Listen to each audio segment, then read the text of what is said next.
The letter came on a Wednesday in the middle of October when Nora Callahan had $11.30 in her bank account, a cracked phone screen held together with a strip of clear tape, and exactly 6 weeks before the state of Pennsylvania would stop paying for her bed. She was 19 years old. She had been 19 years old for 21 days, a birthday that arrived and passed with the efficiency of all her birthdays, which is to say without ceremony or cake or anyone remembering it unless they had it in a file. Her caseworker, a man named Derek Stalls, had left a post-it on her door the morning of September 24th that read "Happy Birthday" with a period instead of an exclamation point. She kept it folded inside the front cover of the book she was reading because it was, technically, the only birthday card she could remember ever receiving, and she had long since stopped examining what that said about her life and started simply accepting it as a fact the same way you accepted the weather. Nora had been in the Pennsylvania foster care system since she was 4 years old.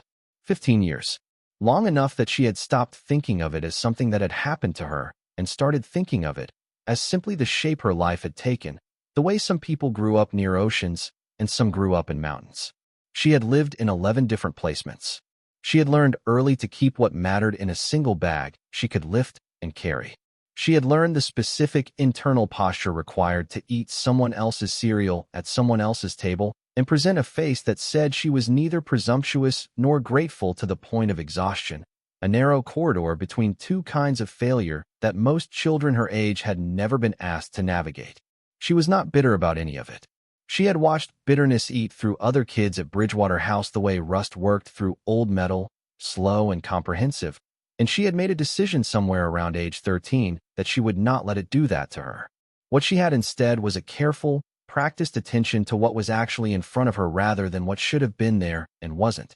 Bridgewater House was the last placement, transitional housing for older youth in the system, a converted Victorian on Maple Terrace that smelled like microwave popcorn and industrial cleaning solution. The rooms were small. The shared bathrooms ran cold water after 7 in the morning. The kitchen perpetually held the ghost of something someone had burned the night before. She had been there 2 years and had learned its rhythms the way she had learned all the rhythms before it, quickly and without complaint. 4 shifts a week at a sandwich shop on Clement Street, $36 a shift after taxes, an amount she tracked with the precision of someone who understood there was no margin for carelessness.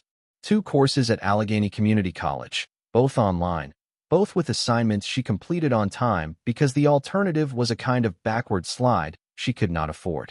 A bookkeeping certificate program in the fall, conditional on financial aid confirmation that had not yet arrived in her inbox. She was not happy exactly. She was not unhappy either. She was in the space between those things, moving forward on a plan that was more of a sketch than a finished drawing. Watching the 6-week clock with the same steady attention she gave everything that scared her. If you're enjoying this story so far, don't forget to hit the like button and subscribe. Drop a comment telling me where in the world you're watching from. I love hearing from you. The letter was in her wooden cubby when she got back from her Tuesday shift, still in her work apron, her hair carrying the smell of toasted bread. Cream-colored envelope, heavy stock, her name typewritten on the front in a font that looked like it had come from an actual typewriter rather than a printer. The return address read Holloway and Brent, attorneys at law, 14 Mill Street, Harlow's Creek, Pennsylvania. She did not know anyone in Harlow's Creek. She was not aware she had ever heard of Harlow's Creek. She stood in the front hallway and turned the envelope over twice before she opened it. The letter inside was brief and formal and required 3 readings before she was certain she had understood it correctly. It informed her that her great-uncle, Elias Theodore Vance, had passed away on September 18th, leaving no spouse, no children, and no other living relatives identified by the probate process. His estate had been reviewed, and the primary remaining asset was a parcel of real property at 7 Ridgeline Road, Harlow's Creek, consisting of approximately 42 acres of land and the remains of a residential structure known locally as Vance House. As his sole heir and next of kin, Nora was entitled to the property, subject to certain conditions. The attorney, Arthur Holloway, requested she contact him at her earliest convenience. She read it again. She sat down on the bench in the front hall and read it a 3rd time. She had met Elias Vance once in her life. She was 6 years old, placed briefly with a family in the eastern part of the state, and someone, She had never found out who had arranged a visit.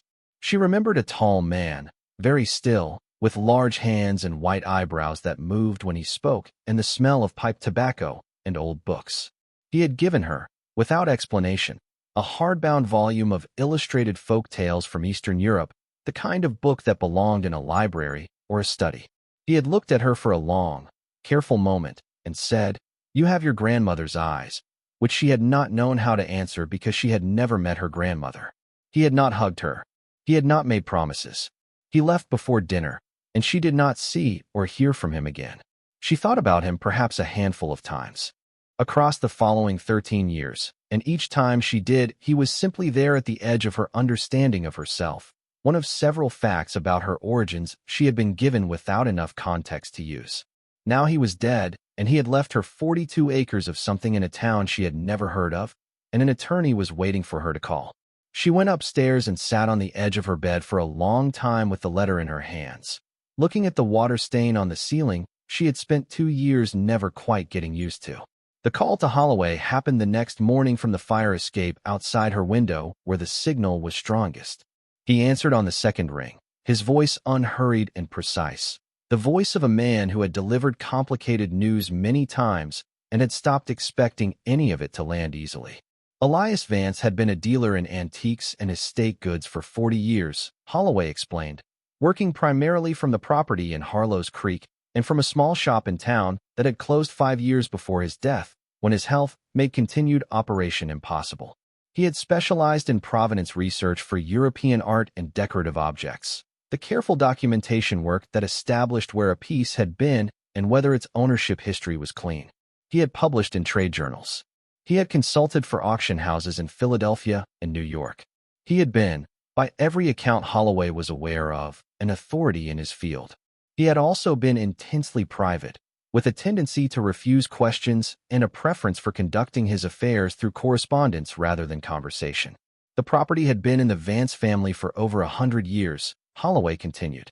The original house, a 3-story stone structure built in 1894 for a coal industry investor named Clement Hartwell, had passed through several owners before Elias's father acquired it in the 1950s. Elias inherited it in 1979. He had lived there for 30 years before a fire in 2009 destroyed the upper floors and most of the interior. The cause was electrical. The main structure had not been repaired. For the last 12 years of his life, Elias had lived in the property's converted Carriage house and had made no documented effort to restore or demolish the main building. The situation now, Holloway said, was complicated. Back taxes of $14,260 were owed, accumulated over 3 years during a period of declining income. The county assessor had flagged the main structure for potential condemnation, a process that could be halted by a new owner demonstrating intent to remediate within 90 days. The Carriage house was structurally sound but unimproved. There was also an offer on the table. A developer from Pittsburgh, Craig Beaumont, had contacted Holloway within days of probate completion. Beaumont had been watching the parcel for some years, was planning a residential development in the county, and was prepared to offer $280,000 for a 45-day close. He had asked Holloway to convey his preference for a prompt decision. $280,000, Holloway said carefully, represented approximately fair market value for the land in its current state. He was obligated to inform her of that. In his professional assessment, given the liability of the existing structures and the remediation costs any owner would face, the offer warranted serious consideration. She was quiet for a moment. Then she said, "I'd like to see it first." Holloway said that was certainly her right, and that the key to the Carriage house was with his secretary whenever she wanted to collect it. She went back inside and stood at the window for a while, looking at the alley below, at the rust on the gutters of the building across the way. The number moved through her in waves. $280,000 was more money than she could fully picture. It was financial aid that arrived without conditions. It was a security deposit and a year of rent somewhere stable while she figured out what came next. It was the absence of the specific low-grade fear that had lived under everything for as long as she could remember. The fear of the next gap, the next failed placement, the next thing that didn't work out. It was the full resolution of every immediate problem she had plus a stack of problems she hadn't even thought to fear yet. She could take it and walk out of Harlow's Creek without ever going there. She knew that. She could sign the paperwork from here and never see the place. She stood at the window until the alley went gray in the evening light, and then she went to find Derek Stalls. His door was open. He was eating a protein bar at his desk, scrolling through something on his computer with the efficiency of someone who was always 2 folders behind. She explained about the letter. He put the protein bar down and asked her to repeat the key numbers. She did. He looked at her with the flat, kind attentiveness he brought to everything. "Take the money," he said. Not cruelly. Simply. He turned his computer screen toward her, where he had pulled up some reference document she didn't recognize. He said, "You have $14,000 in back taxes due before you can claim anything. A condemned structure requiring professional remediation. No capital, no construction experience, no local support network, no knowledge of the county or its regulations." He said the average cost of bringing a derelict rural property to habitable standard ranged from $60,000 to $300,000, depending on scope. He said the bookkeeping program started in January and the financial aid window was closing. He said, with the measured directness she had always respected in him, that $280,000 was a real foundation, and what she was considering instead was 42 acres of liability. She said she understood. He said, "It's not that I doubt you, Nora. I just know what happens to kids who bet everything on a maybe." She nodded and said thank you and went back to her room. In the kitchen that evening, Marcus heard about it from someone and said she should take the money and move somewhere things actually happened. Deja, sharp and practical, said invest it properly, not in anything speculative, index funds. A girl whose name Nora had never learned well enough to use consistently said, "Why would anyone want to inherit a broken house in the middle of nowhere? That's not an inheritance. That's someone handing you their problem and calling it a gift." Nora made her dinner and ate it at the kitchen table and did not argue. That night, before she fell asleep, she got the book from the bottom of her bag. The one Elias had given her at 6. The hardbound volume of Eastern European folk tales, its cover worn soft from years of handling, its binding repaired at the spine with Scotch tape that had yellowed and been replaced. The illustrations inside were woodcut style, precise and slightly unsettling, images that had aged well because they had never tried to be warm. Hidden rooms beneath old houses. Daughters who returned to claim what had been kept for them. Children who followed animals through forests and came out somewhere no map showed. She did not know if she believed in signs. She did not have the framework for that, the stories and rituals that made that kind of thinking make sense. She had grown up without them. But she thought about a man who had spent 40 years alone in a ruined place and had not left, who had filled notebooks and maintained tools and organized his auction catalogs in a converted carriage house while a burned shell sat 50 yards away in the overgrown garden, who had left everything to a girl he had met once, who had her grandmother's eyes, whatever that meant. She bought a bus ticket online at midnight for $43, which left $68 in the account. She packed a bag, told no one where she was going, and left before breakfast. The bus to Harlow's Creek took 3.5 hours and stopped twice at stations that were really just parking lots with covered benches. She sat with the folk tales book on her lap for the first hour and the window for the rest of it. Pennsylvania changed outside the glass in a sequence that felt almost instructive. The city dissolving first into suburb, then into the long commercial corridor of highway with its chain restaurants and warehouse fronts, and then, gradually and without announcement, into something older and less managed. Hills going deep red and copper in the October cold. Farmland in its late-season flatness between long ridge lines. The earth bare and dark where it had been turned. Small towns appearing and receding. Their water towers reading names she had never encountered. She had never been to rural Pennsylvania before. She had spent her whole life in the city and in the institutional buildings within it. And the silence that came in through the bus window as they climbed into the hills was a different register of quiet than anything she knew. It felt geological, like the land itself had decided not to rush. She watched a hawk cross above a field and disappear over a tree line and thought, whatever this is, I owe it to myself to look at it.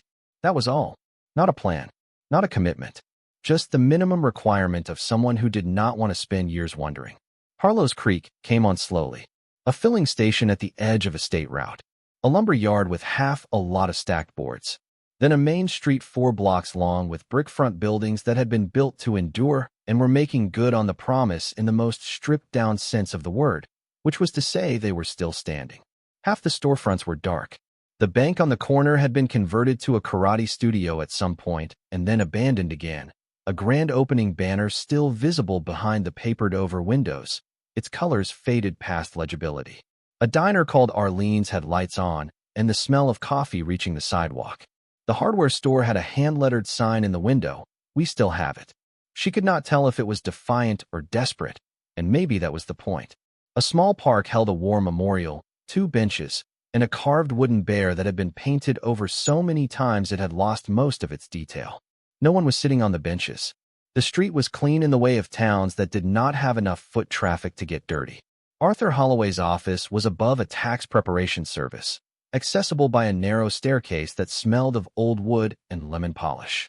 He was in his mid-60s, compact, with reading glasses on a cord around his neck and the careful handshake of someone who understood that agreements mattered more than first impressions. He had the key on a plain metal ring, a county parcel map, and a printed summary of the tax situation ready in a manila folder. He handed them over with the efficiency of someone who had done this before, then paused at his office door. "Miss Callahan," he said, "the Vance property has been a subject of speculation in this town for a long time. Elias was a private man, intensely so, and people here have had decades to fill the silence he left with their own stories. Some of them will share those stories with you whether you ask or not.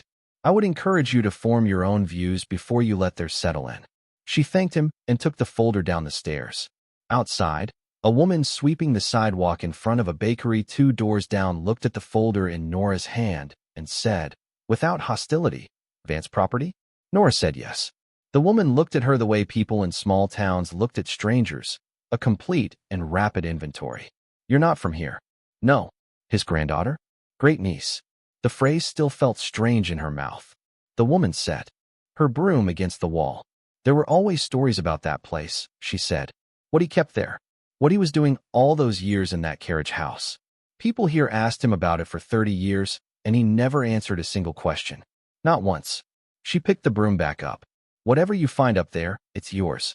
But just so you know, there are people in this town who've been curious for a long time, and some of them aren't patient about it." She went back to sweeping, and Nora went on. The walk from the center of town to Ridgeline Road took 40 minutes along a state route with no shoulder, then a gravel road climbing the side of a wooded ridge. The trees came in close on both sides, their canopy full of October color, and the light filtered through in pieces of amber and copper that moved when the wind moved. The air had the smell of cold leaves and creek water, and underneath those things something older, a mineral coldness coming up from the stone, the smell of the deep earth. She had grown up in cities and institutional buildings, and she had no name for this kind of air, but she breathed it differently than she breathed the air in other places. Her shoulders lowered without her deciding to lower them. She heard the creak before she saw the gate.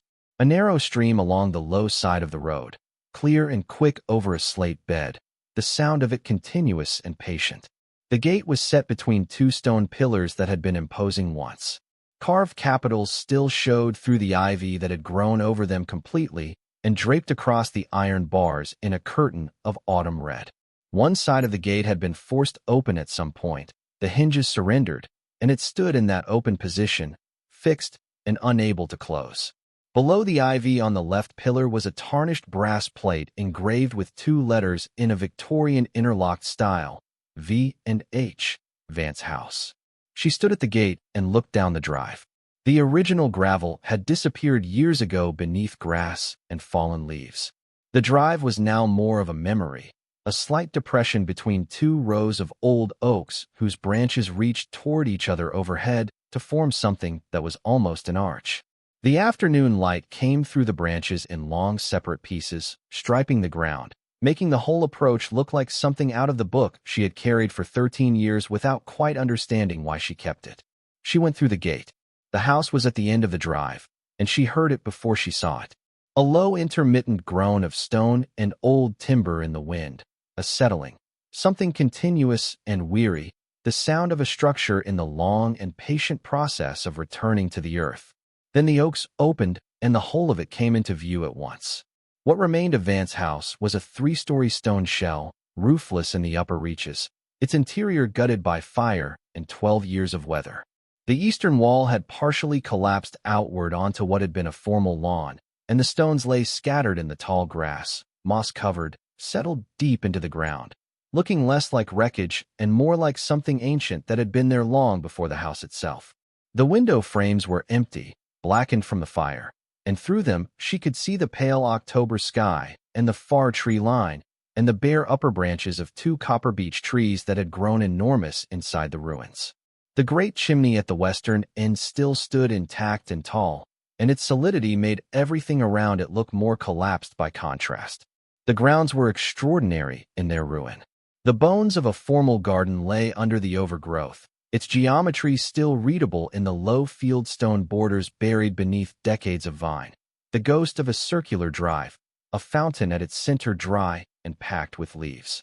Old rose canes thick as her wrist climbed the eastern wall in unpruned waves and bore, despite the season, small dark red flowers that caught the afternoon light in a way she could not look away from. Two copper beeches had grown to a size she had no reference for, their canopy spreading over the south face of the ruins with a quality that was almost deliberate, like trees that had decided long ago that this was their job and had been doing it ever since. She stood in the middle of what had been the circular drive and looked at all of it. She thought about $280,000. She had been told all her life, in various careful ways by various people who meant well enough to be realistic, about what she could expect from the system, about what she could expect from other people, about what she could build from the materials she had been given. She had accepted this counsel because it was practical and she was practical. But standing in the October afternoon with the ruins of something extraordinary laid out before her, and the smell of cold stone and wild roses in the air, she felt something she had no word for, a counterweight to the realistic. Something that said simply, before any of the calculations, before any of the numbers, look harder. You have not looked yet. She found the carriage house at the back of the property, at the end of a path through overgrown boxwood that closed in on both sides as she walked and pulled at her jacket sleeves. It was a low stone building, longer than she expected, with a slate roof still holding and windows set deep in thick walls and a wooden door that was weathered but solid. The key turned on the second try. Inside smelled like dust and old wood, and something specific she could not immediately identify, a faint chemical smell that was not unpleasant. She would learn later it was linseed oil from a half-empty tin on the workbench, used for conditioning old wood and maintaining tools. Elias had used it regularly, apparently. It had soaked into the wood of the bench and the walls around it over years and become part of what the space smelled like, part of what Elias smelled like, though she would not have been able to say that then. The space was organized with the practicality of someone who had lived alone for a long time and had decided not to waste anything on comfort beyond what was necessary. A single bed with a wool blanket, its posts turned from oak, solid and plain. A wood stove with a good supply of split wood stacked beside it. A two-burner propane stove in a small kitchenette with a tin kettle and a shelf of canned goods arranged by category, soups grouped with soups, vegetables with vegetables, with a neatness that spoke less of domestic care than of a mind that found disorder inefficient. A rocking chair beside the stove had been mended several times, its joints reinforced with metal brackets and small screws in a way that suggested years of use rather than replacement. She could see where his hands had worn the armrests smooth. The workbench ran the length of the back wall and was the most intentional thing in the room. Massive and flat-topped, built from oak planks an inch and a half thick, its surface worn to a satin finish from decades of work.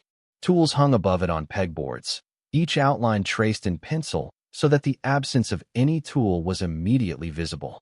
The tools were not carpentry tools or farm tools.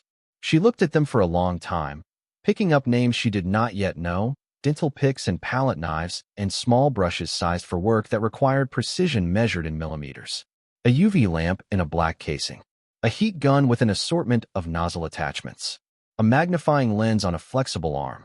A set of small glass vials with printed labels listing chemical compounds in abbreviated scientific notation. These were the tools of someone who repaired and examined old things, who cleaned and authenticated and documented, who had spent his life with his hands on objects that required the kind of attention that changed things at the level of molecules. The bookshelf ran floor to ceiling opposite the workbench, and it was full. Auction catalogs arranged chronologically from the early 1970s forward, their spines worn from handling. Art history texts in English, German, and French. Books on provenance law and restitution procedure. Regional history of Pennsylvania and the surrounding counties. A section on metallurgy. A section she could not immediately categorize. And at the end of the middle shelf, separated from everything else by a few inches, 8 leather-bound notebooks identical in format, their spines numbered in gold leaf from 1 to 8. She took down number 1 and opened it to the first page. The handwriting was precise and architectural, the handwriting of someone trained to document with exactitude. The first entry was dated January 14, 1981, and it read, "Began formal inventory of age collection." Contents as follows. What followed was a numbered list that ran for 3 pages. Each item described in concise technical terms, medium and approximate dimensions and condition, and a column of notes that used abbreviations she could not decipher. The list ran to more than 100 items before it ended on the 3rd page with a notation that said, "Continued in Volume 2." She closed the notebook and set it back carefully in its place. She stood with her back to the shelf and looked at the photograph on the wall above the workbench. Black and white, framed simply. A woman in her 30s standing on the front steps of Vance House when it still had its roof and glass in the windows and a painted front door. She was squinting into strong sunlight, her hair loose around her face, one hand half raised to shade her eyes as if the photographer had caught her mid-movement. She was holding a small girl on her hip, a child of perhaps 2 years old. The child's face turned toward the camera with the wide, unguarded gaze of very young children who have not yet learned to compose themselves for pictures. Both of them were squinting in the same direction. Both had the same particular set to their jaw, something firm and forward-facing, something that was not exactly defiance, but was related to it.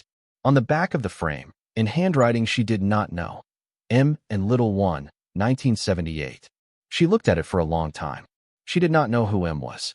She did not know if she was looking at people she was related to, people Elias had loved, or people from a life he had kept entirely separate from anything she could trace. She knew nothing about this man except what she could read in this room, and what she could read was enough to tell her that he had been doing serious work in serious solitude, that he had cared about specific things with a focus that had not dissipated over 40 years, and that whatever those things were, they had kept him here long after the house burned and everyone else would have left. She made a fire in the wood stove. It took 4 attempts and 2 matches before the kindling caught. When it was going, she filled the kettle at the sink and set it on the propane burner and stood in the warming room and tried to think clearly. The case for taking $280,000 was not wrong.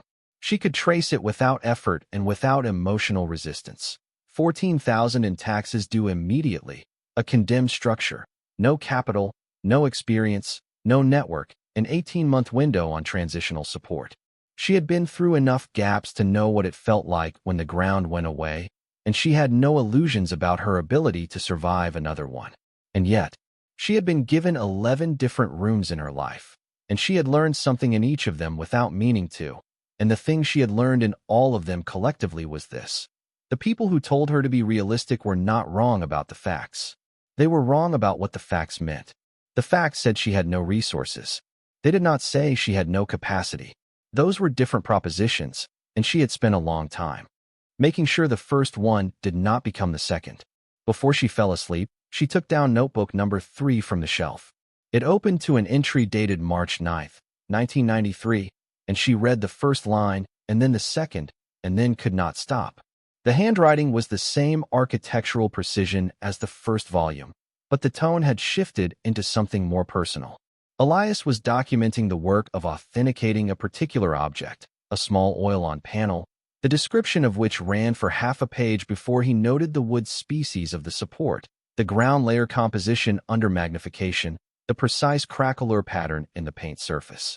He was checking all of it against a provenance record he had obtained from a dealer in Antwerp, and his notes were a running dialogue with the record, question and answer, discrepancy and resolution, the work of a man who did not accept claims on faith and was constitutionally incapable of skipping steps. 2 entries later he wrote, Without apparent transition, the previous owners of this piece could not have known what they were holding. They would have needed training I spent 20 years acquiring to see it. That is the nature of overlooked things. They are not invisible. They are simply waiting for the right eyes. She read that sentence twice. Then she set the notebook down carefully and lay on the floor with the blanket over her and listened to the fire and the wind and the creak, and the particular quality of the silence told her something she had been trying to put into words since she walked through the gate that afternoon. This place was not ruined. It was waiting. Those were different conditions, and she was starting to understand the difference. She fell asleep on the floor beside the wood stove without intending to, her back against the base of the rocking chair, the wool blanket pulled over her shoulders, the fire burning low. She woke before dawn to cold and wind in the roof above her. The sky outside the window was the absolute dark gray of the hour before first light, the tree line visible only as a slightly darker dark against the sky. She was disoriented for a moment. Then the smell of linseed oil and old wood and cold ash brought her back. Something outside was still. She was not frightened, exactly. She had learned to calibrate her responses to the unexpected because overreacting cost energy she had never been able to spare. She went to the window and looked out. At the corner of the carriage house, sitting in the tall grass at the edge of the boxwood path, was a dog. Large, or it would have been with its proper weight. It was lean the way animals became after a long time alone, its ribs visible through the brindle coat even in the pre-dawn gray. Long legs, ears set halfway between upright and folded, a broad chest. Its coat was deep brindle, dark brown overlaid with tawny gold that would show better in full light. Old scars along the muzzle and one ear, thin and pale, the kind accumulated over years of rough living rather than any single event. It was sitting perfectly still and watching the carriage house window with a patience that suggested it had been there for some time, and even at this distance she could see the pale amber of its eyes, catching the last of the dark the way animal eyes did. Not threatening, not uncertain, watchful.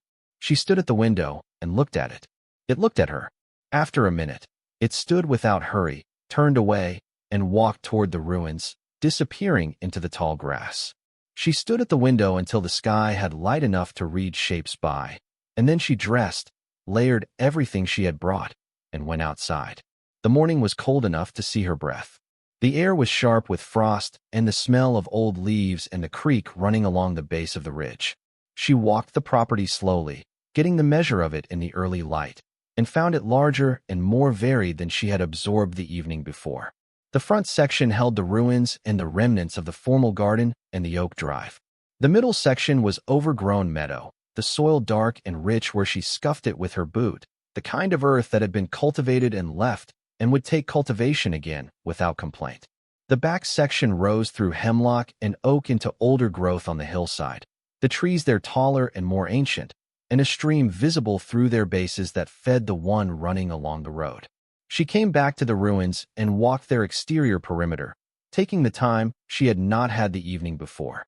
The stone used in the construction was local shale, gray-blue and fine-grained, laid in even courses with mortar that had held where it was not exposed to direct damage.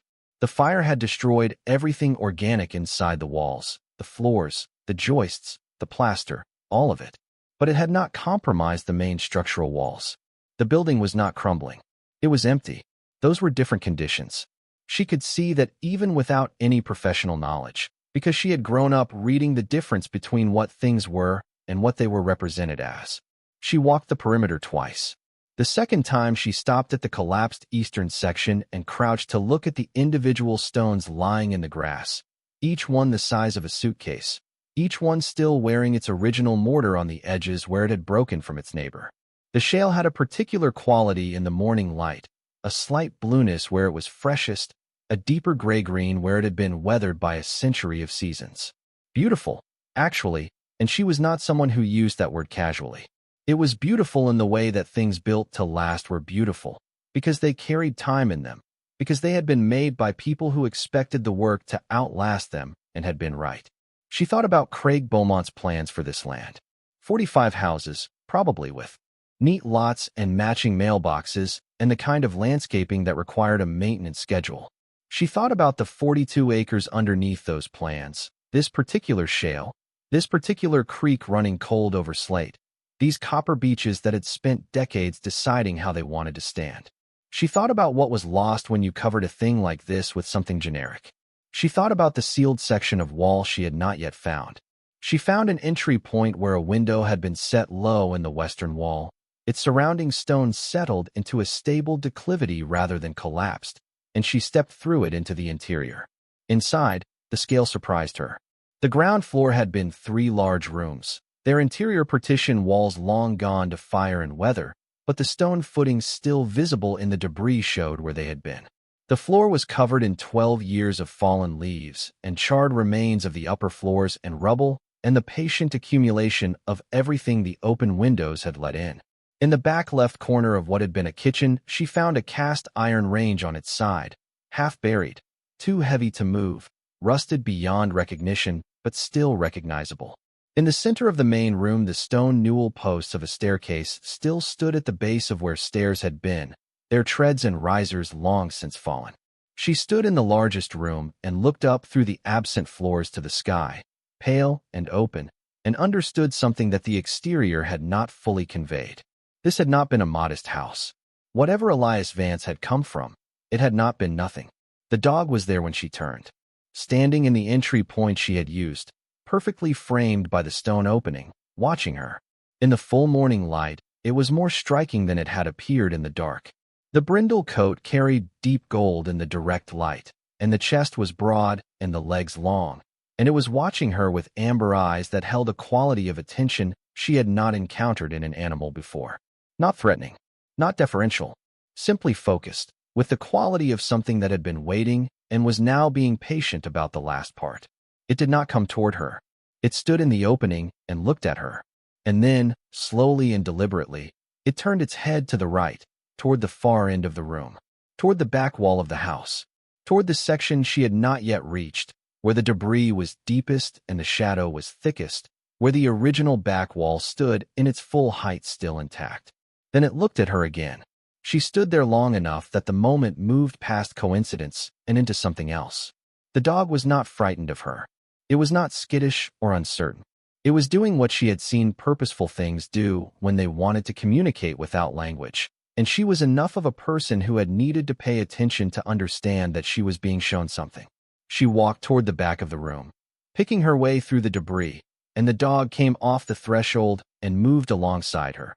Not close enough to touch, but close enough that she could hear its breathing, steady and unhurried. It stepped through the rubble with the ease of something that knew this ground in the dark, its paws finding clear stone without looking down. The back wall was the thickest she had seen in the structure, 3 courses of shale blocks laid with a precision that was more deliberate than the outer walls, as if whoever had built it had wanted to be certain it would stand when everything else had given way. It ran the full width of the room and rose to where the ceiling had been, and along its base, from left to right for perhaps 20 feet at ground level, was a section where the stone was wrong. She had to crouch to see it properly. The shale was the same material as the rest of the wall, the same color, the same general texture. But the mortar was different. Newer. Much newer. Its edges were clean in a way that the surrounding mortar had not been cleaned for decades. The lines sharp where the rest of the wall had long since weathered and cracked into the soft, irregular texture of stone that had been through 100 winters. The color was too consistent, too fresh, lacking the biological staining and mineral variation of mortar that had experienced half a century of temperature and moisture. Someone had sealed this section. Not in 1894. Not in the fire year. Not even close. The work was recent enough that the surrounding wall had not yet had time to absorb it, to make it indistinguishable. She ran her fingers along the edge of the sealed section, feeling where the new mortar met the old. The join was clean, deliberate, done with the care of someone who understood stone and mortar, who knew that it needed time to cure properly, and had given it that time. This was not a patch or a repair. There was nothing here to repair. The wall beneath this section had been sound for a century. This was a concealment. Someone had come into this ruin after the fire, after the years of abandonment, and built something shut, had sealed it in with care and craft, and the particular patience of someone doing a job meant to last. She thought about the 8 numbered notebooks. She thought about the tools on the pegboard, the UV lamp and the dental picks and the chemical vials, the tools of a man who spent his life examining things that other people had overlooked. She thought about the auction catalogs going back 40 years, the provenance files, the entry in Notebook 3 about the nature of overlooked things and the eyes required to see them. She thought about a man who had lived for 12 years in a carriage house beside the burned shell of his own history, and had not left, and had left it to her. The dog sat down beside her, its shoulder pressing lightly against her leg. She put one hand flat against the sealed section and held it there. The stone was cold. The wall was silent. She could hear nothing except the wind and the copper beaches and the creek somewhere below the ridge and the very faint, continuous sound of leaves moving in the overgrown garden. She stood up slowly. The sun had cleared the eastern ridge and was coming through the empty window frames in long rectangles across the rubble-covered floor. She could see the whole property from here through the absent walls, the overgrown garden, the copper beaches, the apple trees at the far edge bearing their unseen harvest, the carriage house at the end of its boxwood path. She could see the gate and beyond it the road back to town and the bus station and the return ticket she could buy and all the things she had been told were waiting for her if she was sensible and practical and took what was offered. She thought of Derek Stalls and his protein bar and his computer screen. She thought of Marcus and Deja and the girl whose name she had never learned, all of them at the kitchen table telling her what the facts meant. She thought of Arthur Holloway's careful voice on the phone. In my professional assessment, the offer warrants serious consideration. She thought of Craig Beaumont, who had been watching this parcel for years, who had moved on it within days of probate completion, who was prepared to close in 45 days, which meant he had plans already drawn and permits ready and a schedule that did not include the possibility that she might say no. She thought about what Beaumont had seen when he looked at this land. And then she thought about what Elias had seen when he looked at it for 40 years. Those were different visions, and only one of them required a sealed wall. The dog looked up at her with its amber eyes, calm and unhurried, as if it had already made this calculation and found the answer obvious. She looked at the wall. She had told Holloway she had come to look before she decided. She had looked. What she was standing in front of was not. She understood now. Something she had a choice about leaving.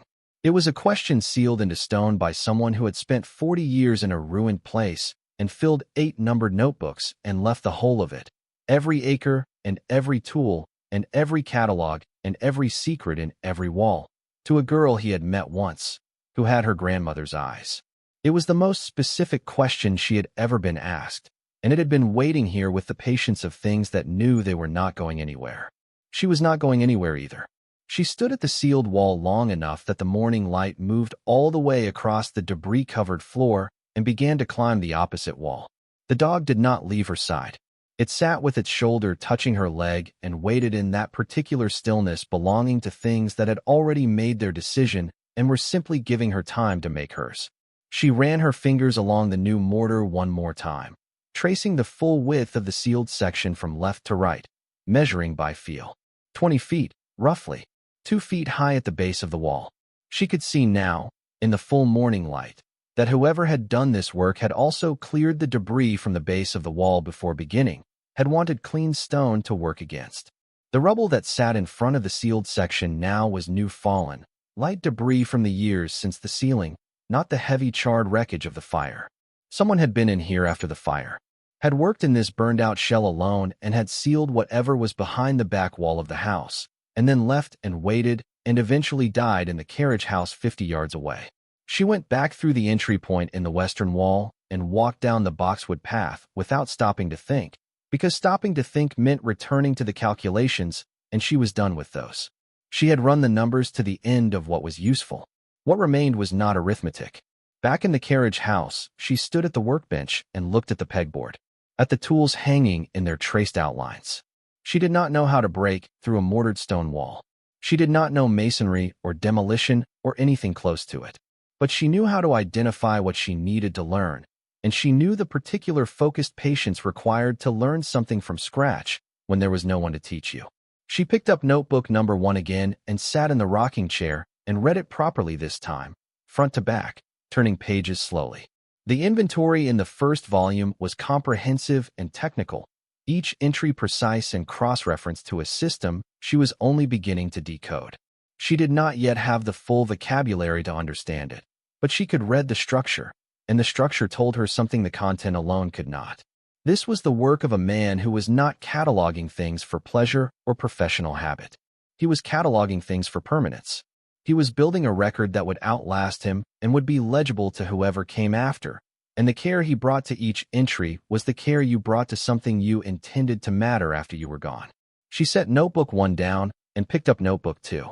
The second volume had changed in character from the first. There was still inventory, still the technical precision, but personal notes had begun to appear in the margins. Observations. Small black and white photographs tucked between pages, each showing an object on neutral-colored cloth with a scale ruler included in the frame for reference. And at the back of the volume, on the last 3 pages, a numbered list in a different pen, written at a different time from the main inventory. The entries were brief. Return to family of origin, December 1985. Letter of confirmation attached. Provenance confirmed incomplete. Holding pending further research. Location of original dispersal established. Contact made with living descendants, 1987. Negotiations ongoing. She read those 3 entries several times.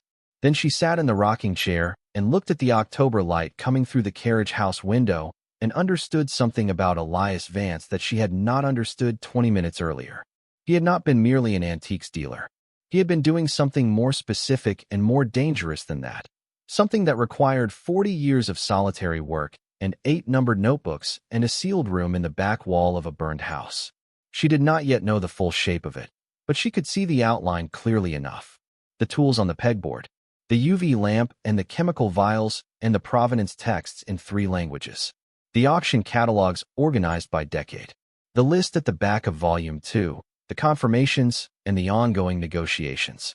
Elias Vance had spent his life tracking things that had been taken from people and trying to give them back. She put Notebook 2 back carefully and went to find Arthur Holloway. He was in his office above the tax preparation service, eating a sandwich at his desk and reading something on his computer. He looked up when she came in and set the sandwich down in the unhurried way of a man who had stopped being surprised by whatever walked through his door. "I'm keeping it," she said. He looked at her for a moment. "The back taxes," he said. "You're past the first 30 days of the 60-day window."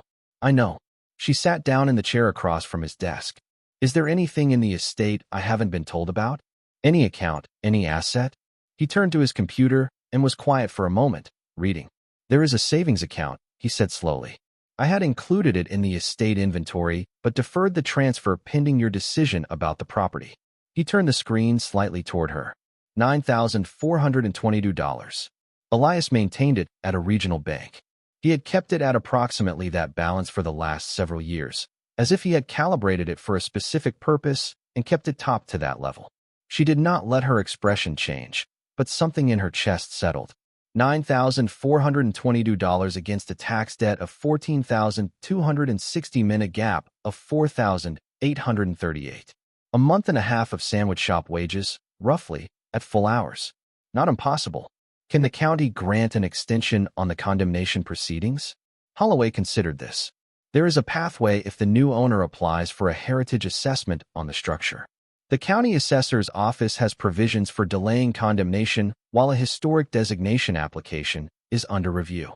That process typically runs 60 to 90 days. It would not eliminate the tax debt, but it would give you time to address it without losing the property in the interim. She said, "File whatever needs to be filed." He looked at her over his reading glasses with the measured gaze of a man taking the full measure of something. The heritage assessment requires documentation of historical significance. The structure would need to qualify. She thought about the 1894 construction date, the craftsmanship visible in every standing wall. She thought about Elias Vance and his 40 years and the 8 numbered notebooks and the sealed section in the back wall of a house that a coal industry investor had built when the century was still young. "It qualifies," she said. Holloway picked up his pen. "I'll have the paperwork filed by end of week." He paused. "There is one other matter." He opened a drawer and removed a sealed envelope she had not seen before.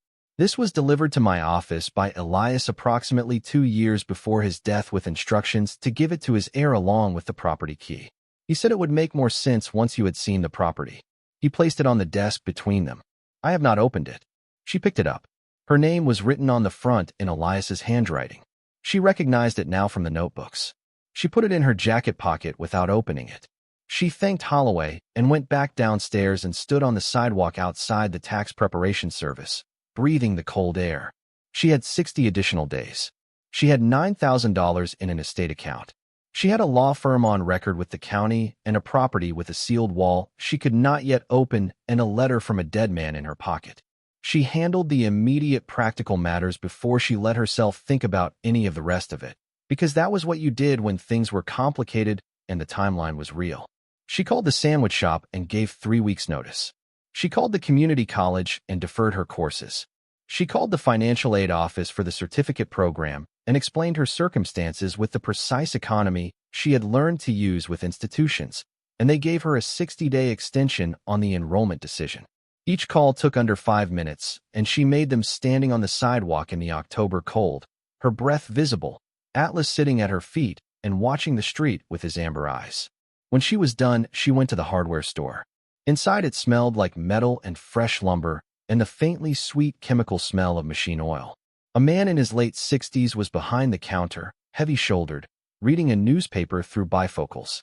He looked up when she came in with the quiet attentiveness of someone accustomed to seeing everyone who came through town eventually. His name was Tom Garrett.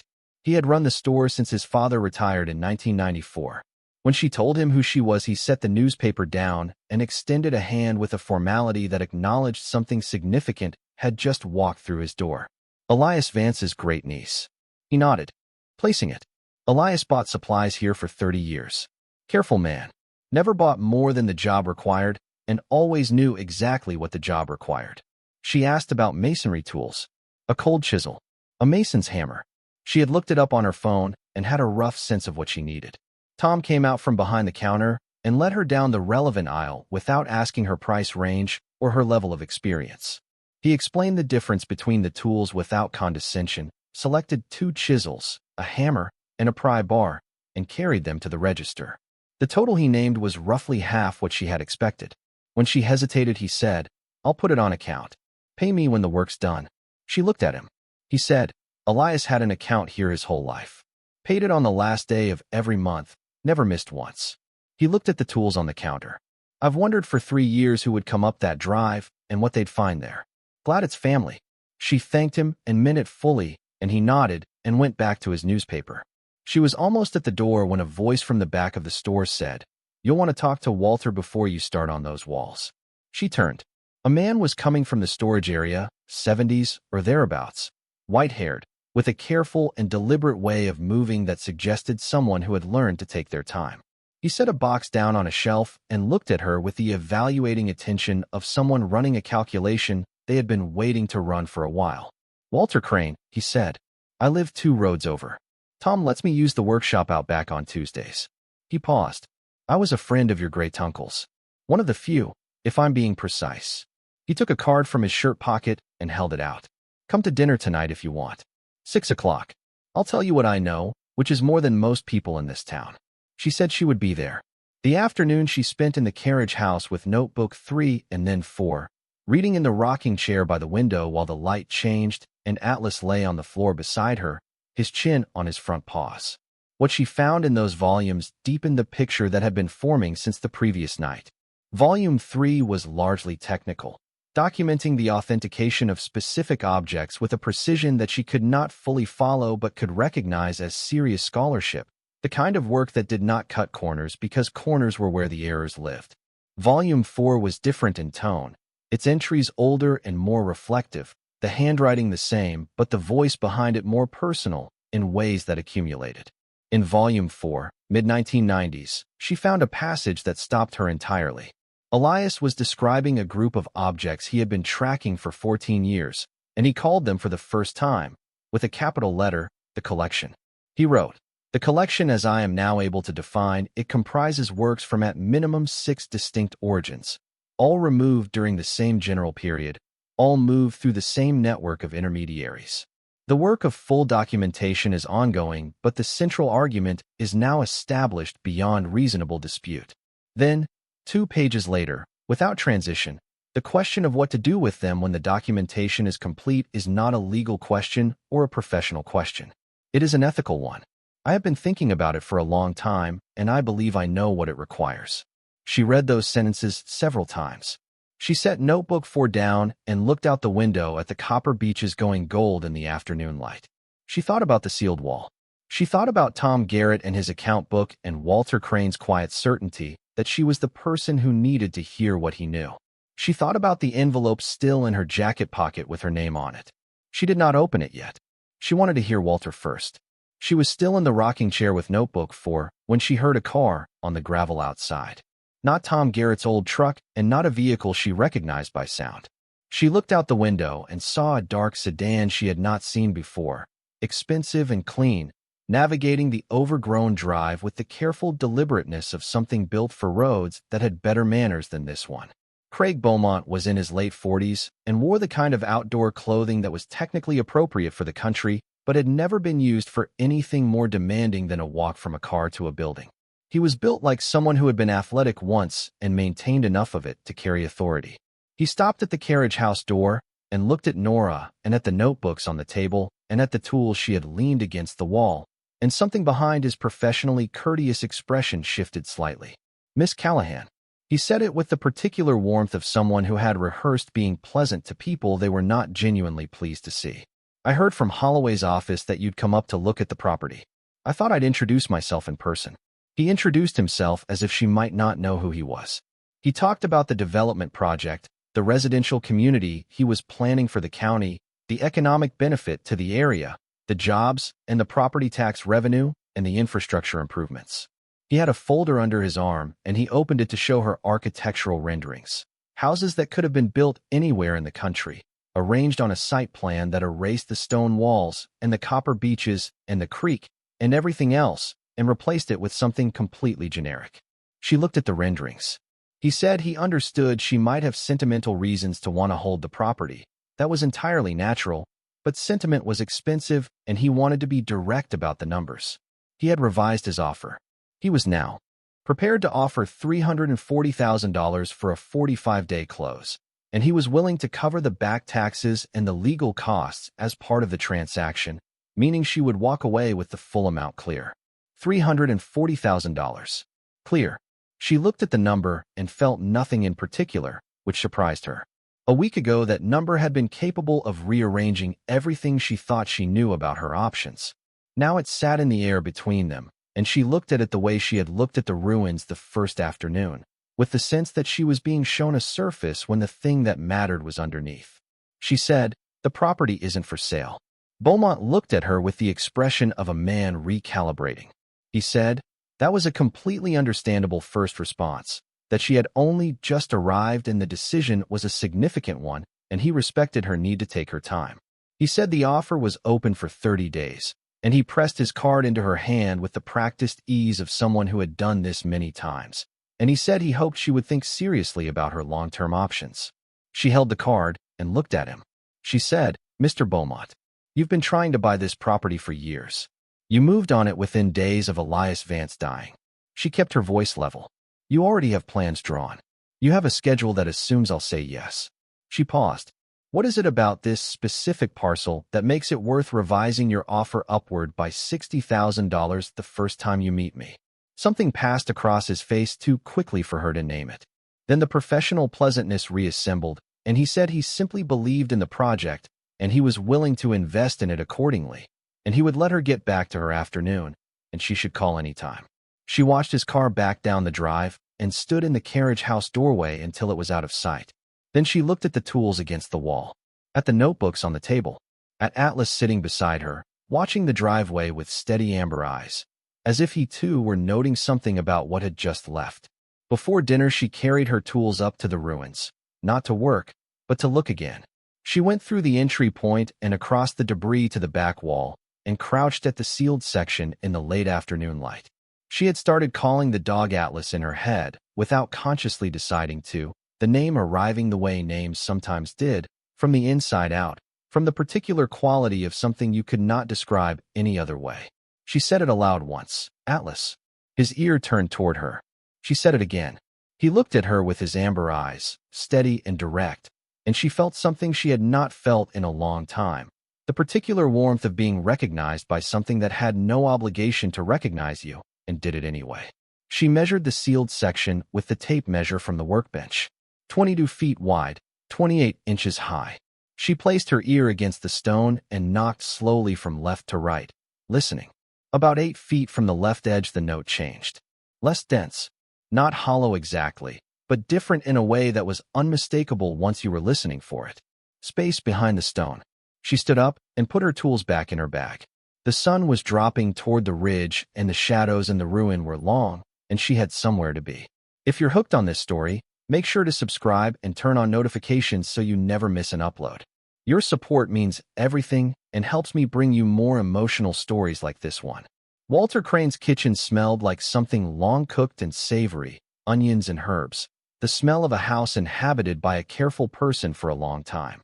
He poured tea without asking if she wanted any, set the cup in front of her, and sat across the table. He had been the County Historical Society's director for 20 years before retirement, he said. He and Elias had met in the mid-1980s when Elias came to the archive looking for records on the original Hartwell family, the investor who had built Vance House, and Walter had helped him find what there was to find. They had stayed in contact for 40 years. Not close, Walter said. Elias was not close with anyone, but consistent. She asked him what Elias was doing, what the notebooks meant. What he suspected was in the sealed room. Walter wrapped both hands around his cup and was quiet for a moment. Then he said, Elias spent most of his adult life tracking objects. Specifically, objects that had been removed from their owners in Europe between 1933 and 1945. He was not the only person doing this kind of work, but most people doing it worked for governments or institutional restitution organizations, with legal frameworks and official backing. Elias did it alone, by choice. He shook his head slightly, which was either principled or maddening, depending on how you looked at it. She said, why alone? Walter said, because he didn't trust institutions to finish what they started. He had watched restitution processes fail, watched objects returned to wrong parties or absorbed by museums that had every intention of keeping them indefinitely. He believed the only way to do it properly was to do it himself. Full documentation, living heirs identified and located, direct private transfer. No bureaucratic middle. No delay. She thought about Volume 2. The numbered list at the back. Returned to family of origin, December 1985. He was actually returning things, she said. Walter nodded. He returned 19 objects over his career that I know of. He wrote to me when he completed each return. He wanted a record with someone outside the process, someone unconnected. He looked at her steadily. I have his letters in a box in the other room. He described each return in detail. Some of them took 10 or 15 years from the time he identified it. Object to the time he could return it. One took 23 years. He paused. He never publicized any of it. He never sought any credit for it. He simply did the work, and when it was finished he wrote me a letter. She was very still. 19 returns. And the collection in Notebook 4, described as comprising works from at least 6 distinct origins, with documentation complete. If those were the objects that had not yet been returned, they were still here. In the sealed room. In the back wall of a burned house, while everyone in town wondered what an old man was doing alone in a carriage house. She said, do you know what's in the room? Walter set his cup down carefully. He told me about the repository. He called it that. He said he had built it in 2007, before the fire, designed to survive anything short of demolition. He said it held the collection and that the collection's documentation was complete. He paused. He told me that if he didn't finish the returns himself, someone would come who would. He said he had arranged for it. He looked at her over the rim of his glasses. I didn't know who that person would be. I didn't know about you. But he spoke of it with the certainty of someone who had made a plan they trusted completely. She asked what the collection was, specifically. Walter told her what he knew, which was not everything. The objects Elias had spent his career tracking were from a specific network of dealers who had operated in Austria and southern Germany in the late 1930s and early 1940s, facilitating what official language called forced sales and confiscations, which meant in plain language that they had removed things from families who had no legal recourse and no alternative. The objects were principally art, paintings spanning several centuries and including works of considerable rarity, along with illuminated manuscripts, decorative objects in silver and enamel, and a significant quantity of coins collected over generations by several prominent Viennese families. Elias had spent 4 decades tracing each object from its removal through the post-war art market, through the dealers and auction houses and private collections that had handled these works in the decades since, establishing provenance chain and identifying living heirs. Some he had been able to return. The 19. The rest had required more time, more documentation, more patient negotiation with families scattered across 3 continents by the same events that had taken their objects. Walter got up once during the telling to add something to the pot on the stove, and the kitchen filled briefly with a richer smell, and he sat back down and continued without any ceremony about it. He was a man accustomed to telling things that needed to be told without dressing them up. He said, the 19 returns were not straightforward. Most of them took years. One family had been divided across 3 countries after the war, and Elias spent 7 years locating all the living members before he could proceed. Another required him to navigate a legal dispute between a museum that had purchased the work in good faith in 1962 and the family whose great-grandfather it had originally belonged to. He paid his own legal fees on that one. He paid legal fees on several of them. He was not a wealthy man by any practical measure, but he spent what he had on the work. She said, where did his money come from? If he was working alone and returning the objects, Walter said, he sold some things over the years.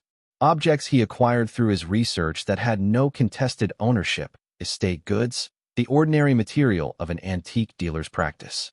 He ran the shop in town until he couldn't. He lived simply. He asked for very little. She heard the shape of it in his voice, the particular quiet respect you held for someone who had chosen a life that cost more than it returned. She said, the collection in the room now. The ones he didn't finish returning. Do you know what they're worth?